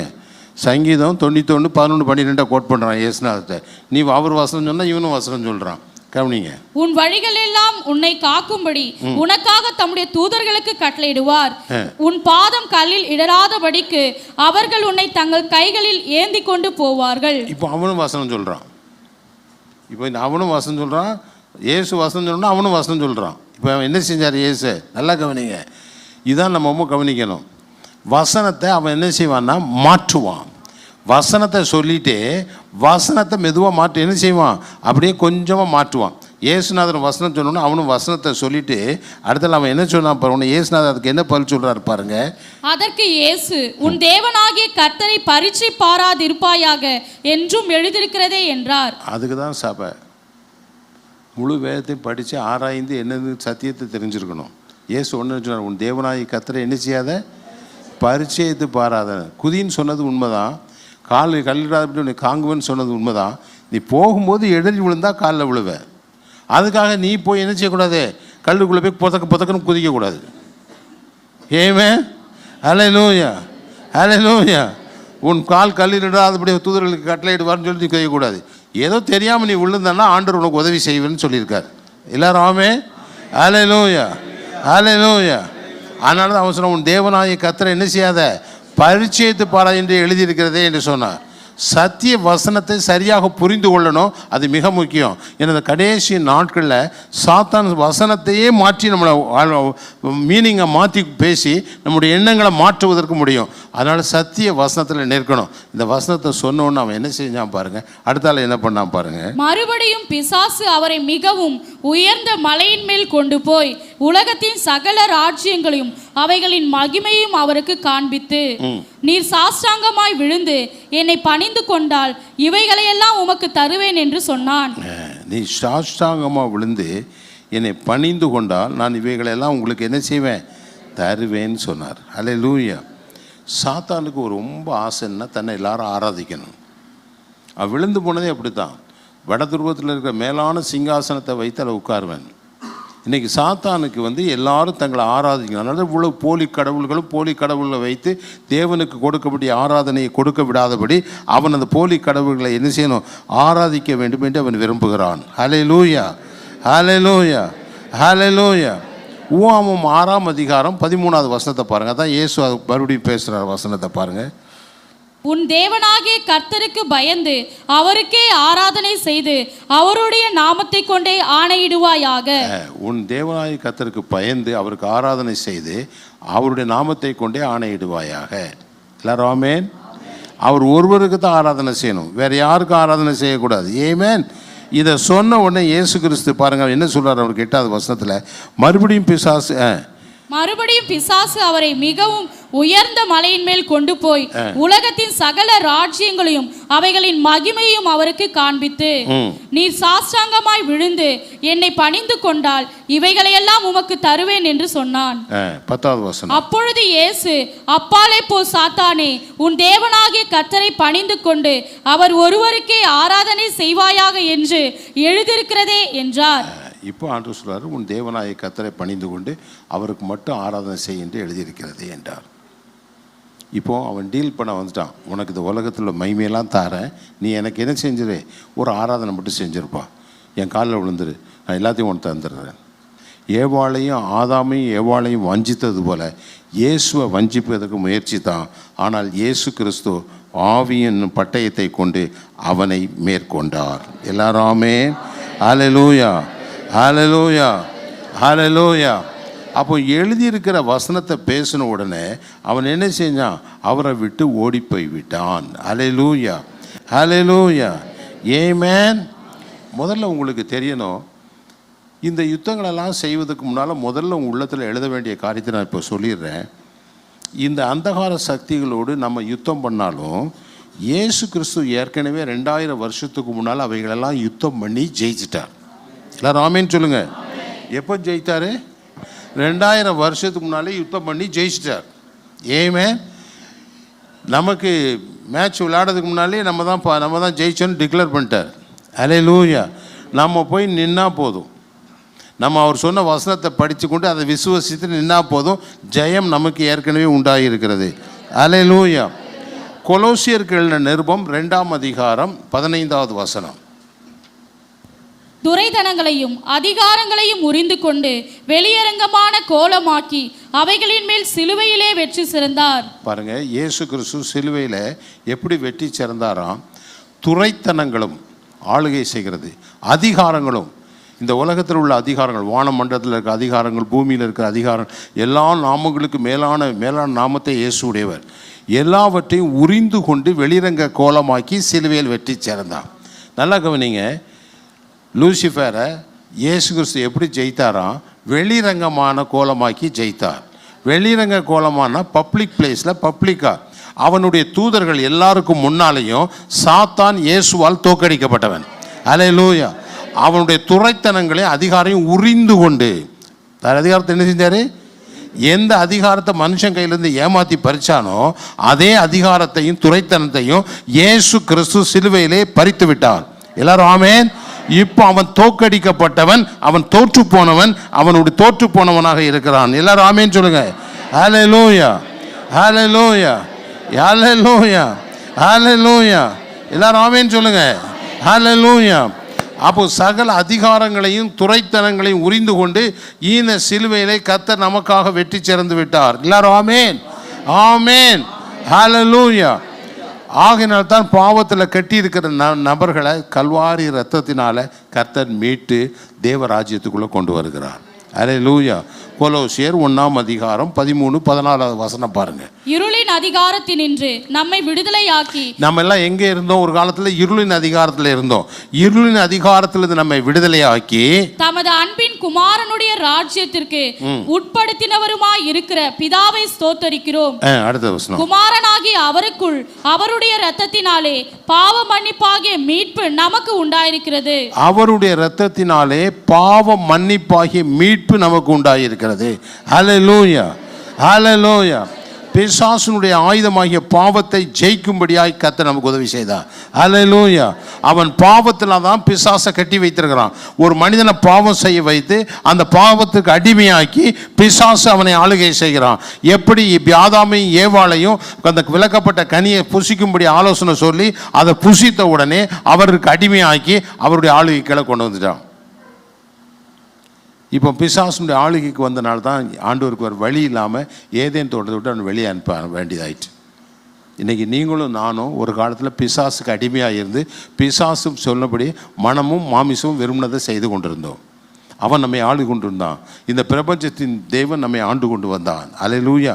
இப்போ அவனை விட்டு நம்ம விடுதலையாக்கப்பட்டு இயேசு கிறிஸ்துவோடு நாம் வந்திருக்கிறோம். கிறிஸ்துவின் இதுக்குள்ளே வந்திருக்கிறோம். ஆகையினால தான் சர்வ ஆயுதங்களையும் நீங்கள் தரித்து கொள்ளுங்கள். அல்லேலூயா. பிசாசுடைய ஒரே பெரிய ஆயுதம் என்னென்னா மரணம். சொல்லுங்கள், என்னது? சத்தமாக சொல்லுங்கள். அல்லேலூயா. வாசிங்க 1 கொரிந்தியர் 15ஆம் அதிகாரம் 55வது வசனம். மரணமே உன் கூர் எங்கே? பாதாளமே உன் ஜெயம் எங்கே?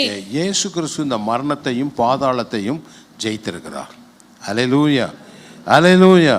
சொல்லுங்க, இயேசு கிறிஸ்து மரணத்தையும் பாதாளத்தையும் ஜெயித்திருக்கிறார். ஹல்லேலூயா. வெளிப்படுத்தல் 1ஆம் அதிகாரம் 18வது வசனம் பாருங்க. மரித்தேன், ஆனாலும் இதோ சதா காலங்களிலும் உயிரோடு இருக்கிறேன். இயேசு மரித்தேன், ஆனாலும் சதா காலம் உயிரோடு இருக்கிறேன். ஆமென்.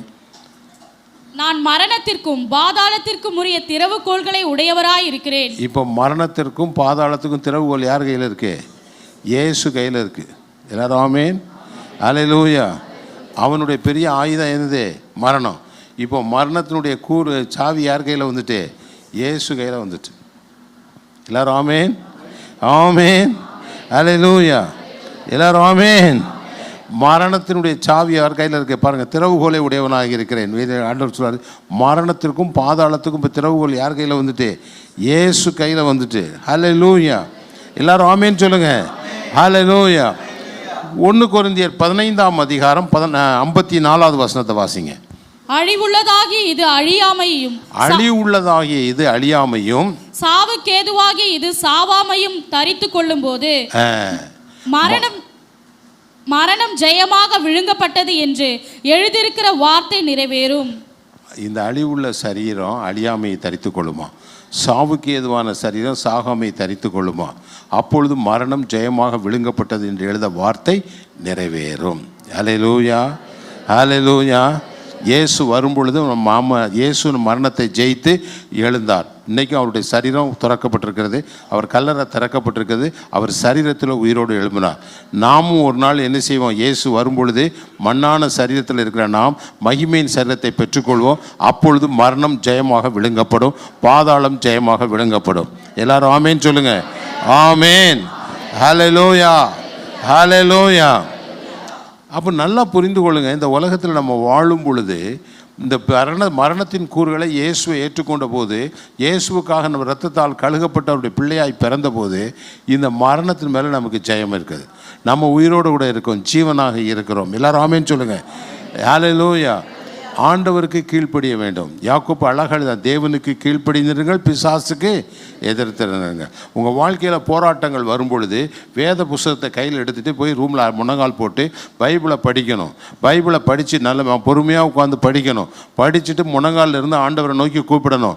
அப்போது ஆண்டவர் நமக்கு உதவி செய்வார். தேவ இறக்கம் நம்ம மேலே இறங்கி வரும். தேவன் நம்ம மேலே இறங்குவார். வசனத்துக்கு கீழ்ப்படிங்க. ஆண்டவர் எந்தெந்த வசனங்கள் உங்களுக்கு விருப்பம் இல்லாத காரியங்கள் வாழ்க்கையில் இருக்குமானால் உங்களை சுத்தகரித்து கொண்டு தேவனை நோக்கி பாருங்கள். நீங்கள் ஜெபம் பண்ணுங்க. கர்த்தர் உங்கள் ஜெபத்தை கேட்டு நடத்துவார். ஒரு கிறிஸ்தவனுக்கு உபாசிக்க தெரியணும். உபாச ஜெபங்கிறது உங்கள் வாழ்க்கையில் சீக்கிரமாக ஜெபத்துக்கு பதிலாக கொண்டு வரும். சீக்கிரமாக ஜெபத்துக்கு என்ன செய்யும்? நம்ம வாழ்க்கையில் சாப்பிட்றத நிறுத்திட்டு எல்லா வேலையும் விட்டுட்டு தேவ சமூகத்தில் போய் விசுவாசத்தோடு நீ காத்திருந்தா கர்த்தர் உங்கள் ஜெபத்துக்கு பதில் கொடுப்பார். ஹல்லேலூயா, ஹல்லேலூயா. நீ என்ன ஜெபிக்கிறோ ஒரே குறிப்பை வைத்து ஒரு நாள் உபவாசித்து ஜெபம் பண்ணி கர்த்தர் அந்த சத்தத்தை கேட்பார், நிச்சயமாய் உனக்கு கொடுப்பார். எல்லாரும் ஆமென். ரோமர் 10:17 சொல்லுது, விசுவாசத்தில் கேள்வினாலே விசுவாசம் வரும்னு. உன் வாழ்க்கையில் எப்போதும் கேள்வி நல்ல ஜெபத்தில் தரித்திருந்து ஆண்டவரே உங்கள் வசனத்தை வாசிக்க உனக்குள்ள விசுவாசம் பெருகிக்கிட்டே இருக்கும். வாக்கு தத்தங்களை பிடித்து ஜெபிக்க கற்றுக்கொள்ளணும். எதை பிடிக்கணும்? வாக்கு தத்தங்களை. ஆண்டவர் உங்களுக்கு பிரச்சனை வரும்பொழுதெல்லாம் ஆண்டவர் சமூகத்தில் ஜெபிக்கணும். கர்த்தர் வாக்கு கொடுப்பார். கர்த்தர் என்ன கொடுப்பாரு? வாக்கு கொடுப்பார். நல்லா கவனிங்க, எப்படி கொடுப்பார்னு அதை எக்ஸ்பிளைன் பண்ணுறேன். நீங்களாக ஒரு வாக்குத்தத்தத்தை எடுத்து ஜெபம் பண்ணக்கூடாது. நீங்களாக ஒரு வாக்குத்தத்தத்தை எடுத்து என்ன செய்யக்கூடாது? நீங்கள் ஜெபிக்கும் பொழுது பரிசுத்த ஆவியானவர் உங்களுக்கு கொடுக்கப்பட்டிருக்கிறார். பரிசுத்த ஆவியானவர் ஒரு குறிப்பிட்ட சூழ்நிலையில் ஒரு குறிப்பிட்ட மனிதனுக்கு அந்த குறிப்பிட்ட சூழ்நிலைக்கான ஒரு வார்த்தையை கொடுப்பார். அல்லேலூயா. அந்த வார்த்தை என்ன சொல்லுகிறதோ அது அப்படியே உங்கள் வாழ்க்கையில் 100% நடக்கும். அல்லேலூயா, அல்லேலூயா, அல்லேலூயா. இயேசு கடலில் நடந்து வந்து கொண்டிருக்கிறார். நல்லா கவனிங்க, இயேசு கடல் நடந்து வந்துட்டு இருக்கிறார். அப்படி தண்ணியும் மேலையும் கழிப்பு அந்த கடலில் கொந்தளிப்பில் கர்த்தர் நடந்து வந்துட்டு இருக்கார். பேதுரு பார்த்தான். முதல்ல பயந்தாங்க. ரெண்டாவது பார்த்தோன்னா இயேசு தான் தெரிஞ்ச உடனே கேட்டார், நானும் வரட்டுமான்னு கேட்டார் ஆண்டவர்கிட்ட. வான்னு சொன்னார். கடலில் இறங்கி நடக்க ஆரம்பிச்சிட்டான். ரொம்ப சந்தோஷமாக நடந்து போயிட்டு இருந்தான். பாதி வழி போனோன்னு நினச்சான். அலையை பார்த்தோன்னு இவ்வளோ பெரிய, அவனுக்கு ஏற்கனவே அவன் ஃபிஷர்மேன், மீன் பிடிக்கிறவன். அவனுக்கு கடலில் அலைகள் எப்படி வரும், இவ்வளோ பெரிய அலை வந்தால் என்ன நடக்கணும் அவனுக்கு தெரியும். இவ்வளோ பெரிய அலை வருதுன்னு சொல்லிட்டு இந்த அலையை பார்த்துட்டு என்ன செஞ்சான்? பயந்தான், உள்ளே போயிட்டான். இன்றைக்கி அருமையான தெய்வத்தினுடைய பிள்ளைகளே, இன்றைக்கி பேதுரு எப்படி தண்ணியில் நடந்தான்? தேவ வார்த்தையின் மேலே நடந்தான். வான்னு சொன்னா அந்த வார்த்தையை நம்பி நடக்க ஆரம்பித்தான். இன்னைக்கு உன்னை பார்த்து கர்த்தர் என்ன வார்த்தை சொல்லுறாரோ அந்த வார்த்தையை விசுவசித்தால் அது அப்படியே நடக்கும். ஹல்லேலூயா, ஹல்லேலூயா. நீ காத்திருந்து ஜெபிக்கும் பொழுது உன் சூழ்நிலைக்கு ஏற்றபடி கர்த்தர் வாக்குத்தத்தத்தை கொடுப்பார். அந்த வாக்குத்தத்தத்தை பிடித்து கொண்டு நீ அறிக்கையிட்டு ஜெபிக்கணும். ஆண்டவர் என்னோட பேசியிருக்கிறார், அதை செய்வார் என்று சொல்லும்போது அவர் என்ன சொன்னாரோ அது அப்படியே உன் வாழ்க்கையில் நடக்கும். எல்லாரும் ஆமென், ஆமென். அதை நீ உண்மையாக உன் வாழ்க்கையில் காண முடியும். எல்லா சூழ்நிலைகளை மாற்றி உனக்கு நடக்க முடியாத சூழ்நிலைகள், சாத்தியக்கூறில்லாத சூழ்நிலைகள், அதற்கு மாறான காரியங்கள் நடந்து கொண்டிருந்த போதிலும் கர்த்தர் அவைகள் மற்றிலே உன்னோடு இருந்து நடந்து ஒரு பெரிய காரியங்களை செய்ய கர்த்தர் உனக்கு உதவி செய்வார். எல்லாரும் ஆமென், ஹல்லேலூயா. வாக்குத்தத்தம் பண்ணவர் உண்மை உள்ளவர், அதை கண்டிப்பாக நிறைவேற்றுவார். எல்லாரும் ஆமென். 2000 ஆண்டுகளுக்கு முன்பாக கர்த்தர் நமக்காக யுத்தம் செய்து முடிச்சிட்டார். எல்லாரும் ஜெயிச்சிட்டார். ஆமென். நமக்கு தெரியணும், நம்முடைய ஊழியத்தில் விடுதலையும் சுகத்தையும் கர்த்தர் தருவார். நாம் விசுவசித்தா போதும். ஆமென். ஏற்கனவே பிசாசு தோற்கடிக்கப்பட்டவன், அவன் தோற்கடிக்கப்பட்டவன் என்று அறிந்திருக்கணும். தேவன் சொன்ன வசனங்களை பிடித்து கொள்ளணும். இந்த சர்வ ஆயுதங்களை நீங்கள் தரித்து கொள்ள வேண்டும். தலையில் ஹெல்மெட் போட்டிருக்கணும், தலையில் லென்ஸ் ஹெல்மெட் போட்டிருக்கணும். நீதி ரட்சிப்பு, அதான் நம்முடைய ரட்சிப்பு ரொம்ப முக்கியம். நம்முடைய ரட்சிப்பை எப்போதும் பாதுகாத்துக்கணும். ஹெல்மெட் தான் நம்முடைய ரட்சிப்பு மிக முக்கியம். கர்த்தர் நம்மை ரட்சித்திருக்கிறார், பெரிய இரக்கம் செய்திருக்கிறார். உங்களை எப்போ கர்த்தர் தெரிந்து கொண்டார் தெரியுமா? உங்களை எப்போ தெரிந்து கொண்டார்? உலகம் தோன்றுவதற்கு முன்பாக தெரிந்து கொண்டார்.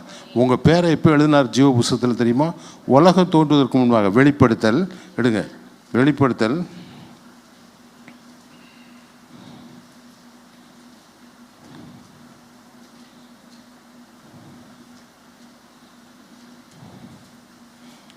17:8 வாசிமா.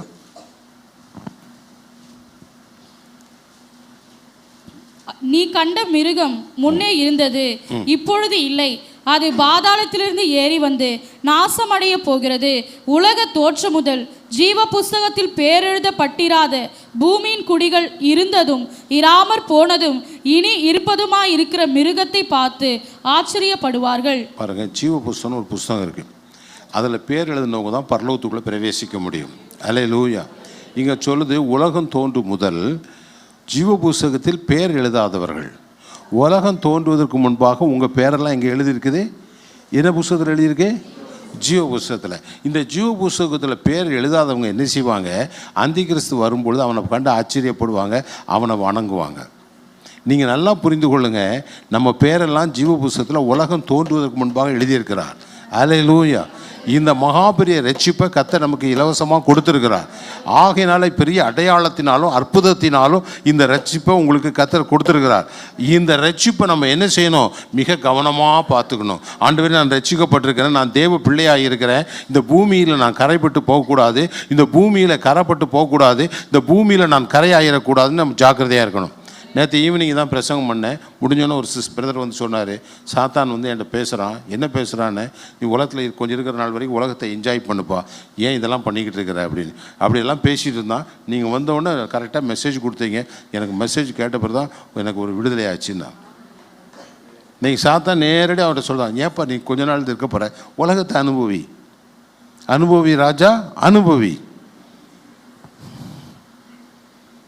அவன் சொன்னதை சொல்கிறேன் நான். இப்படி தான் சொல்லுவான், இதில் என்ன தப்பு இருக்குது? அப்படி இருப்பா அப்படிம்மா, நல்லா இருங்க. ஆனால் உங்கள் பேர் ஜீவ புஸ்தகத்தில் எழுதப்பட்டிருக்கிறது. கோடிக்கணக்கான பேர் எழுதப்படலை, அவர்கள் பாதாளத்துக்கு நியமிக்கப்பட்டவர்கள். ஆனால் உங்கள் மேலே கர்த்தர் வைத்திருக்க இரக்கத்தை நினைத்து நீங்கள் எப்போதும் நன்றி உள்ளவர்களாக இருக்கணும். இந்த ரட்சணியின் தலை சீதாவை அணிந்து கொண்டு நம்முடைய ரட்சிப்பை பாதுகாத்து கொள்ள வேண்டும். எல்லாருமே நீதியின் மார்கவசம். நீதியில் நடந்தால் விடுதலை. சொல்லுங்கள், நீதியில் நடந்தால் விடுதலை. உங்கள் வாழ்க்கையில் எப்போல்லாம் கட்டுக்களில் இருக்கிறீங்களோ, தேவ வசனத்தை படித்து எங்கெல்லாம் நம்ம நீதி அநீதியாக இருக்கிறோன்னு பார்த்து அதை நான் சரி செஞ்சால் விடுதலை உண்டாயிரும். சுசேஷத்தை ஏசிக்கொண்டால் விடுதலை, ரட்சிப்பு உண்டாகும். எல்லாம் சொல்லுங்கள், சுசேஷத்தை ஏற்றுக்கொண்டால் ரட்சிப்பு உண்டாகும். அல்லேலூயா. நீதியை ஏற்றுக்கொண்டால் விடுதலை உண்டாகும். சத்தியத்தை அறிவால் சத்தியம் உன்னை விடுதலையாக்கும். அப்போ நீதி என்னும் மார்பு கவசத்தை தரித்து கொள்ள வேண்டும். அல்லேலூயா. அடுத்தால சுசேஷம் என்னும் பாதரட்சை. சுசேஷம் என்னும் பாதரட்சையை சொல்லணும்னா வாக்குத்தத்தங்களை பிடித்து கொண்டு நிற்கணும். கர்த்தர் உங்களை அழைத்திருக்கிறார், கர்த்தர் என்னை நடத்துவார் என்ற வாக்குத்தத்தத்தை பிடித்து கொண்டு நிற்க நீங்கள் கற்றுக்கொள்ள வேண்டும். அல்லேலூயா. அப்புறம் விசுவாசம் என்னும் கேடகம். விசுவாசம் என்னும் கேடகம். இந்த சாத்தான் எய்கிற அக்னி ஆஸ்திரமங்களெல்லாம் அணைக்கிறதுக்கு நம்முடைய வாழ்க்கையில் வேத வசனத்தை படித்து கொண்டே இருக்கணும், வசனத்தை அறிக்கையிட்டு கொண்டே இருக்கணும். உன் வாழ்க்கையில் அவ்விசுவாசத்துக்கு இடம் கொடுக்கக்கூடாது. என்னை கர்த்தர் அழைத்திருக்கிறார், நான் ஆசீர்வாதத்துக்காக அழைக்கப்பட்டிருக்கிறேன், சாபம் எனக்குள்ளே இருதல்ல, சாபத்திலிருந்து கர்த்தர் என்னை தூக்கி எடுப்பார், என்னை ஆசீர்வதிப்பார் என்று விசுவசிக்க வேண்டும். எல்லாரும் ஆமேன், ஆமேன். ஹல்லேலூயா, ஹல்லேலூயா, ஹல்லேலூயா, ஹல்லேலூயா. Amen. Amen. Hallelujah. Amen. Amen. Hallelujah. தேவன் என்னை தூக்கி எடுப்பார் என்று நாம் அறிந்திருக்க வேண்டும். Amen. இடுப்பில் இருக்கிறது மார்பு கச்சை, சத்தியம்தான் கச்சை, சத்தியம்தான். நீ எந்த அளவுக்கு சத்தியத்துக்கு பயந்து சத்தியத்தில் நிற்கிறையோ அதான் பலனுள்ள கிறிஸ்தவன். இல்லைன்னா முதுவெலும்பு இல்லாத கிறிஸ்தவன். முதுவெலும்பு இல்லாத கிறிஸ்தவனாக இருக்கக்கூடாது. போகிற இடமெல்லாம் சொன்னதெல்லாம் கேட்கக்கூடாது. மனது நிறைய என்ன செய்யணும்? கட்டணும். சொல்லுங்கள், மனது நிறைய கட்டணும். நாங்கள் இங்கே சத்தியத்தை கேட்கணும், அப்படி நிற்கணும். எல்லாருமே அல்லேலூயா, அல்லேலூயா. அறை என்ன செய்யணும்? கட்டணும். சூழ்நிலை கேட்டபடி மாறிடக்கூடாது. சொந்தக்காரன் வந்தவொடனே அதை சொன்ன வைக்கக்கூடாது. அவன் வந்து கல்யாணம் வந்து அவன் வருவான், வந்து இல்லாதெல்லாம் சொல்லுவான். அந்த சடங்கு செய்யணும், இந்த சடங்கு செத்தா வந்து சொல்லுவான், அந்த சடங்கு செய்யணும், இந்த சடங்கு செய்யணும். நீ கோயிலுக்கு போகக்கூடாது, 16 நாள் கோயிலுக்கு போகக்கூடாது, 15 நாள் அங்கே உட்காரக்கூடாதும்மா. நிறுத்து, நிறுத்து. நான் சத்தியத்தை அறிஞ்சவன். ஏமே நான் சத்தியத்தை அறிந்தவன். ஏமே நான் கர்த்தருடைய வசனத்தின்படி வாழ்வேன். அல்லேலூயா. அதுதான் உனக்கு பலன், அதான் உனக்கு பலன். எல்லாரும் ஆமேன்னு சொல்லுங்க. ஆமே. ஆவியின் பட்டயத்தை கர்த்தர் கையில் கொடுத்துருக்கார். இந்த பட்டயத்தை எடுத்துக்கணும். ஏமே இந்த பட்டயத்தை கையில் பிடிச்சிருக்கணும். நமக்கு நல்லா தெரியும், நம்மளை விட எதிராளி ஞானம் உள்ளவன். எதிராளி எப்படிப்பட்டவன்? ஞானம் உள்ளவன். ஏமே வேத வசனம் அப்படி தெளிவாக சொல்லுது. நீங்கள் அவனை பற்றி நிறைய படிச்சு நல்லா ஸ்டடி பண்ணி பார்த்தீங்கன்னா அவன் ரொம்ப விஷ்டம் உள்ளவன், நிறைய எக்ஸ்பீரியன்ஸ் உள்ளவன். 6000 வருஷம் எக்ஸ்பீரியன்ஸ். எத்தனை வருஷம்? அப்படி எங்கேயாவது இங்கே பார்த்துருக்கீங்களா? எங்கேயாவது 6000 வருஷம் எக்ஸ்பீரியன்ஸ் உள்ள பார்த்துட்டு இல்லை. அப்போ நம்ம எதிராளி யாருன்னு நம்ம தெரிஞ்சுக்கணும். அவன் தந்திரத்தில் ரொம்ப வல்லவன். தந்திரத்தில், தந்திரம்னா என்ன? அப்படி பேசுகிறது ஒன்று இருக்கும், செய்கிறது இன்னொன்று இருக்கும். அதுவும் தந்திரம். நேக்காக பேசி உன்னை கவத்திடுவான். அப்போ இதில் நீங்கள் ஜெயிக்கணும் அப்படின்னா உங்களுக்கு தெரியணும், பரிசுத்த ஆவியினுடைய பலத்தினால வசனத்தை கையில் எடுக்கணும். அல்லேலூயா, அல்லேலூயா. ஆண்டவரை ஜெபிக்கணும். ஆண்டவரே வசனத்தை தாரோம். வசனம் நம்மை ஜெயிக்கும்படி உதவி செய்யும். வசனம் நமக்கு ஜெயத்தை கொண்டு வரும். அல்லேலூயா, அல்லேலூயா. நாம் வசனத்தை பேச கற்றுக்கொள்ள வேண்டும். வசனத்தை சரியாக புரிந்து கொள்ள வேண்டும். சரியான போதனைக்குள்ள நம்ம இருக்க வேண்டும். கலப்படம் இல்லாத சத்திய வசனத்துக்கு நம்ம ஒப்பு கொடுக்கணும். அப்படி ஒப்பு கொடுத்தால் நீங்கள் பட்டயத்தை கையில் எடுத்தால் முடிக்க முடியும். பாருங்க, இயேசு வசனத்தை சொன்ன உடனே அவனும் வந்து இப்படி எழுதியிருக்கிறதேன்னா, அவன் எவ்வளோ கெட்டிக்காரன், எவ்வளோ தந்திரக்காரன் பாருங்க. அப்படியே எழுதியிருக்கு அப்படின்னு நீங்கள் என்ன கேட்டிருப்பீங்க? அப்படியே எழுதியிருக்கு, அப்படியா, எனக்கு தெரியாத, கால் இடராதபடி காத்துக்கிடுவாரா? ஆமாம். அப்போ குதிச்சிருவோன்னு மேலேருந்து குதிச்சிருப்பேன், சூசைட் பண்ணியிருப்பேன். அடுத்த நாள் பேப்பரில் இயேசு கிறிஸ்து சூசைட் பண்ணி மரித்தார், ஹெட்லைனே அதான். எத்தனை பேருக்கு புரியுது? சாத்தான் மனிதனை கொல்ல வருகிறான். இன்னைக்கு சூசைட் பண்ணுறவங்களை எப்படி சூசைட் பண்ணுறாங்க? நல்லா கேட்டுக்கோங்க. தற்கொலை பண்ணுறவங்களை எப்படி பண்ணுறான்? பிசாசு நல்லா பண்ணுறான். ஏமே நல்லா புரிஞ்சுக்கோங்க, எல்லாம் பிசாசினுடைய தந்திரம். பிசாசு நம்மளை வஞ்சிக்கிறவன், ஏமாற்றுகிறவன். ஏமேன். இது ஒரு கடைசி நாட்கள் நம்ம இருக்கிறோம். நல்லா புரிந்து கொள்ளுங்க. பிசாசுடைய தந்திரங்களை பிறகு நம்ம வேத வசனத்தை படிக்கணும், வசனத்தை தியானிக்கணும். ஆவியானவர் எனக்கு உதவி செய்யும். பாருங்க, இயேசு வசனத்தை கொடுத்தார், வசனத்தில் ஜெயித்தார். அல்லேலூயா, அல்லேலூயா. வசனம் உன்னை பலப்படுத்தும், வசனம் உன்னை நடத்தும். கர்த்தர் இம்மையிலும் மறுமையிலும் உன்னை ஆசீர்வதிப்பார். மெய்யான சந்தோஷத்தை சமாதானத்தை கர்த்தர் தருவார். எல்லாரும் ஆமே, ஆமே, அல்லேலூயா. வாழ்க்கையில் குறுக்கு வழிக்கு போகாதீங்க, ஏமாற்றாதீங்க, நேர்மையாக இருங்க, உண்மையாக இருங்க. கர்த்தர் உங்களை ஆசீர்வதிப்பார். மெய்யான சந்தோஷம் சமாதானத்தை கொடுப்பார். உங்கள் தலைகளை நிமிரச் செய்வார். நாம் எல்லாரும் கண்களை மூடுவோம். அல்லேலூயா. Thank you Lord. உமக்கு நன்றி ஆண்டவரே. நன்றி, நன்றி, நன்றி, நன்றி. Thank you Lord. உமக்கு நன்றி, நன்றி, நன்றி. கர்த்தர் உன்னை உயர்வான நோக்கத்தோடு தெரிந்து கொண்டிருக்கிறார். நீ அவருடைய பிள்ளை. நீ பூமியில் ஆவியில் வளரணும் கர்த்தர் விரும்புகிறார். முன்னேற வேண்டும் என்று விரும்புகிறார். கர்த்தர் உனக்கு ஆசீர்வாதத்தையும் செழிப்பையும் வைத்திருக்கிறார். அதை யாரும் தடுக்க முடியாது, எந்த சக்தியும் தடுக்க முடியாது. சர்வ ஆயுதங்களை தரித்துக் கொள்ளுங்கள். விசுவாசத்தில் எழுந்து நில்லுங்கள். இயேசுவின் நாமத்தில் சாத்தான் மேல் உங்களுக்கு அதிகாரம் கொடுக்கப்பட்டிருக்கிறது. இயேசுவின் நாமத்தினால் அவனை ஜெயிக்கும்படி கர்த்தர் உங்களை தெரிந்து கொண்டிருக்கிறார். ஹல்லேலூயா, ஹல்லேலூயா. சர்வ ஆயுதங்களை தரித்துக் கொள்ளுங்கள். இன்னைக்கு சர்வ ஆயுதங்களை தரித்துக் கொள்ளுங்கள். ஆவியின் பட்டயத்தினாலே பிசாசை வெட்டி வீழ்த்துங்கள். ஓ ராபாலா பாரா, ஓ ராபாலா ஷீகாரா பாலா, ஓ ராபாலா ஷீகாரா பாலா, ஓ ராபாலா ஷீகாரா. இயேசு கிறிஸ்து உனக்காக அவனை ஜெயித்திருக்கிறார். ஜெய வல்லமை உனக்கு கொடுக்கப்பட்டிருக்கிறது. இயேசுவின் நாமம் என்பது அவனை ஜெயித்த நாமம். அந்த நாமத்தில் நாம் நிற்கிறோம். அந்த நாமத்தில் நாம் அவனை ஜெயிப்போம். ஹல்லேலூயா, ஹல்லேலூயா, ஹல்லேலூயா. இயேசு என்ற நாமத்தை சொல்லும் பொழுது பாதாளம் நடுங்கும். காரணம் ஜெயித்த நாமம். சாத்தானுடைய சகல அதிகாரங்களையும் துரைத்தனங்களையும் பிசாசினுடைய தூதர்களுக்கு முன்பாக இயேசு வெற்றி சிறந்தார். அவைகளை உரிந்து வெளிரங்க கோலமாக்கி சிலுவையிலே வெற்றி சிறந்திருக்கிறார். எல்லாரும் ஆமென். அவன் தோற்கடிக்கப்பட்டவன். உனக்காக இயேசு ஜெயம் எடுத்திருக்கிறார். நீ ஜெயித்தவன். ஹல்லேலூயா. ஜெயத்திற்காக அழைக்கப்பட்டவன், வெற்றிக்காக அழைக்கப்பட்டவன், சூழ்நிலைகளுக்கெல்லாம் மாற்றும்படி தேவனால் தெரிந்து கொள்ளப்பட்டவன். ஹல்லேலூயா, ஹல்லேலூயா, ஹல்லேலூயா, ஹல்லேலூயா. Thank you Lord. சர்வ ஆயுதங்களை தரித்துக் கொள்ளுங்கள். தலைச்சீராவை அணிந்து கொள்ளுங்கள். நீதி என்னும் மார்கவசத்தை அணிந்து கொள்ளுங்கள். இரட்சிப்பின் தலைச்சீராவை அணிந்து கொள்ளுங்கள். இடுப்பிலே சத்தியம் என்னும் கச்சையை கட்டி கொள்ளுங்கள். சுசேஷம் என்னும் பாதரட்சையை காலில் தொடுத்துக் கொள்ளுங்கள். ஹல்லேலூயா, ஹல்லேலூயா, ஆமென், ஆமென். விசுவாசம் என்னும் கேடகத்தை பிடித்துக் கொள்ளுங்கள். ஆவியின் பட்டயமாகிய வசனத்தை கையில் எடுத்துக் கொள்ளுங்கள். ஹல்லேலூயா. வசனத்தை சொல்லும் பொழுது சாத்தான் வீழ்ச்சி அடைவான், வீழ்ச்சி அடைவான்.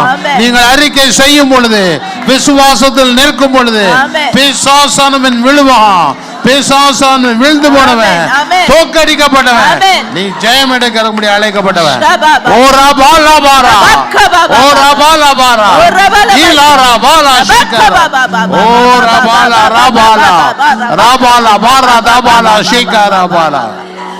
ஓ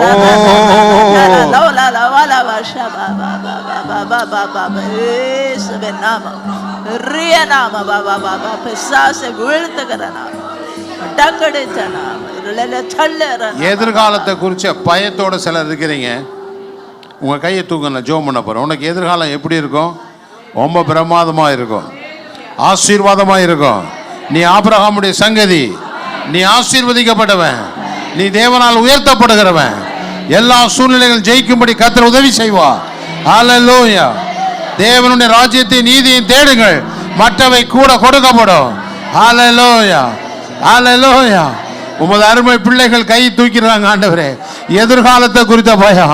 ஆண்டவரே, நீ இவர்களுக்கு ஒரு அருமையான எதிர்காலத்தை உண்டாக்கி இருக்கிறேன். உலகம் தோன்றுவதற்கு முன்பதாக இவர்களை தெரிந்து கொண்ட தேவன் இவர்களுக்கு ஒரு அருமையான எதிர்காலத்தை வைத்திருக்கிறேன். இவர்கள் வாழ்க்கை புஷ்பத்தை போல செழிக்கும். இவர்கள் மேன்மையான வாழ்க்கையை காணும்படி கர்த்தரால் தெரிந்து கொள்ளப்பட்டவர்கள். ஆண்டவரே, அதை மறைக்கிற சாத்தானை கடிந்து காட்டுகிறேன். போலியான வார்த்தைகளை காட்டுகிறேன். எல்லா சாபத்தின் வார்த்தைகளை கடிந்து கொள்ளுகிறேன். இப்பொழுதே இவர்கள் வாழ்க்கை ஆசீர்வதிக்கப்படுவதாக. நீங்கள் செழிப்புக்கும் சேமத்திற்கும் அழைக்கப்பட்டிருக்கிறீர்கள். உன் ஆத்துமா வாழ்வது போல நீ எல்லாவற்றிலும் வாழ்ந்து சுகமாயிருப்பார். எல்லாரும் வாய்களை திறந்து சொல்லுங்க. கையை உயர்த்தவங்களா சொல்லுங்க, என் ஆத்துமா வாழ்வது போல. எல்லா சபையார் எல்லாரும் சொல்லுங்க, என் ஆத்துமா வாழ்வது போல நான் எல்லாவற்றிலும் வாழ்ந்து சுகமாயிருப்பேன். ஹல்லேலூயா, ஹல்லேலூயா, ஹல்லேலூயா. கர்த்தர் என்னை அதற்காக அழைத்திருக்கிறார். ஓ ரபா ரபா.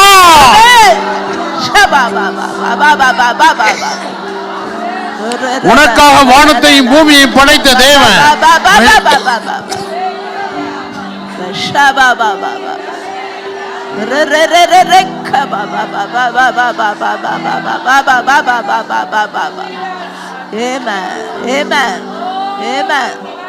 நன்றிப்பா, நன்றி நன்றி நன்றிப்பா.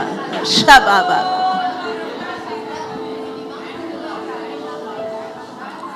வானத்தையும் பூமியையும் உனக்காக படைத்த தேவன், வெள்ளியும் பொன்னையும் படைத்த தேவன், அண்ட சராசரத்தை படைத்த தேவன், அவர் பிள்ளையாக உனக்கு கொடுக்காம யாருக்கு கொடுப்பார்? உனக்கு எல்லா நன்மையும் வைத்திருக்கிறார். ஹல்லேலூயா. உங்கள் விசுவாச கண்கள் திறக்கப்படுவதாக. எப்பத்தான் என்று சொல்லுங்கள், நான் கர்த்தருக்குள் எப்பொழுது மகிழ்ச்சியாக இருப்பேன். சொல்லுங்க, நான் கர்த்தருக்குள் எப்பொழுது மகிழ்ச்சியாக இருப்பேன். ஹல்லேலூயா. துயரம் வரும்போது துதிங்க கர்த்தரை, அதிகமா துதிங்க. எனக்கு துயரத்தையா கொண்டு வருகிறாய், நான் துதிப்பேன் என் தேவனை, முழு பலத்தோடு துதிப்பேன். துதிக்க துதிக்க சத்துரு உங்களை விட்டு ஓடி போவான். ஓ ரபா, ஓ ரபா, ரபா, ரபா. நீ ஆசீர்வதிக்கப்பட்டவன், சுகமாய் வாழும்படி தேவனால் தெரிந்து கொள்ளப்பட்டவன்.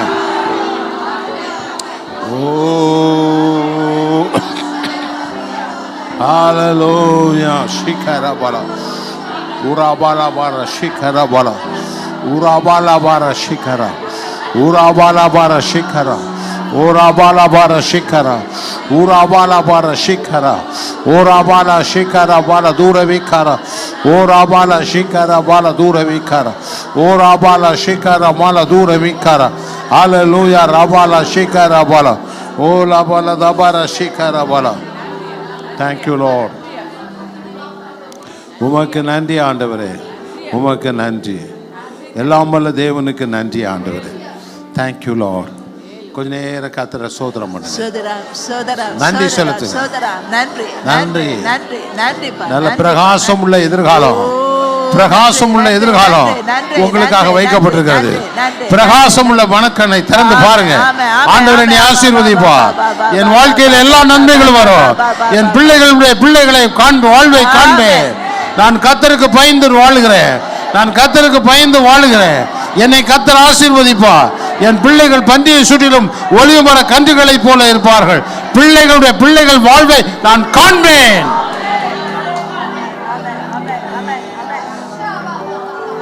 உங்கள் பிள்ளைகளை ஞானத்தினால் நிரப்புவார். உங்கள் பேர பிள்ளைகளை ஞானத்தினால் நிரப்புவார். எல்லா நன்மைகளையும் கர்த்தர் கொடுப்பார்.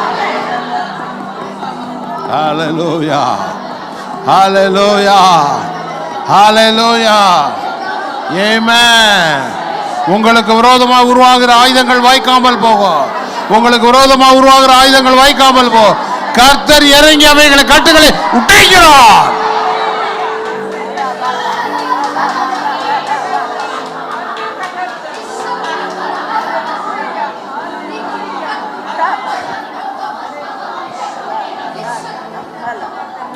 Hallelujah.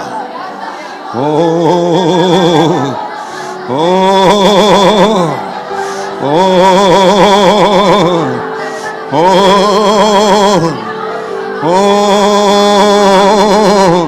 oh. Thank you, Lord.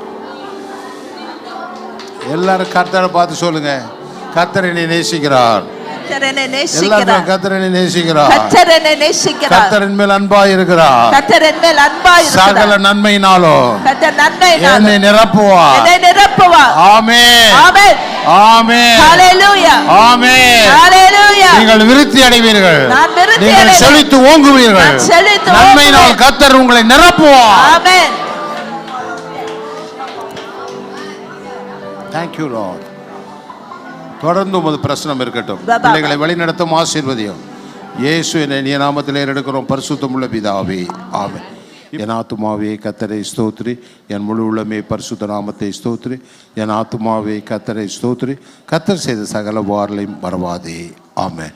பிதாவாகிய தேவனுடைய அன்பு நம் ஆண்டவராகிய இயேசு கிறிஸ்துவினுடைய கிருபையும் பரிசுத்த ஆவியினுடைய அந்யோன்ய ஐக்கியம் இப்பொழுது காலம் இருப்பதாக, ஆமென்.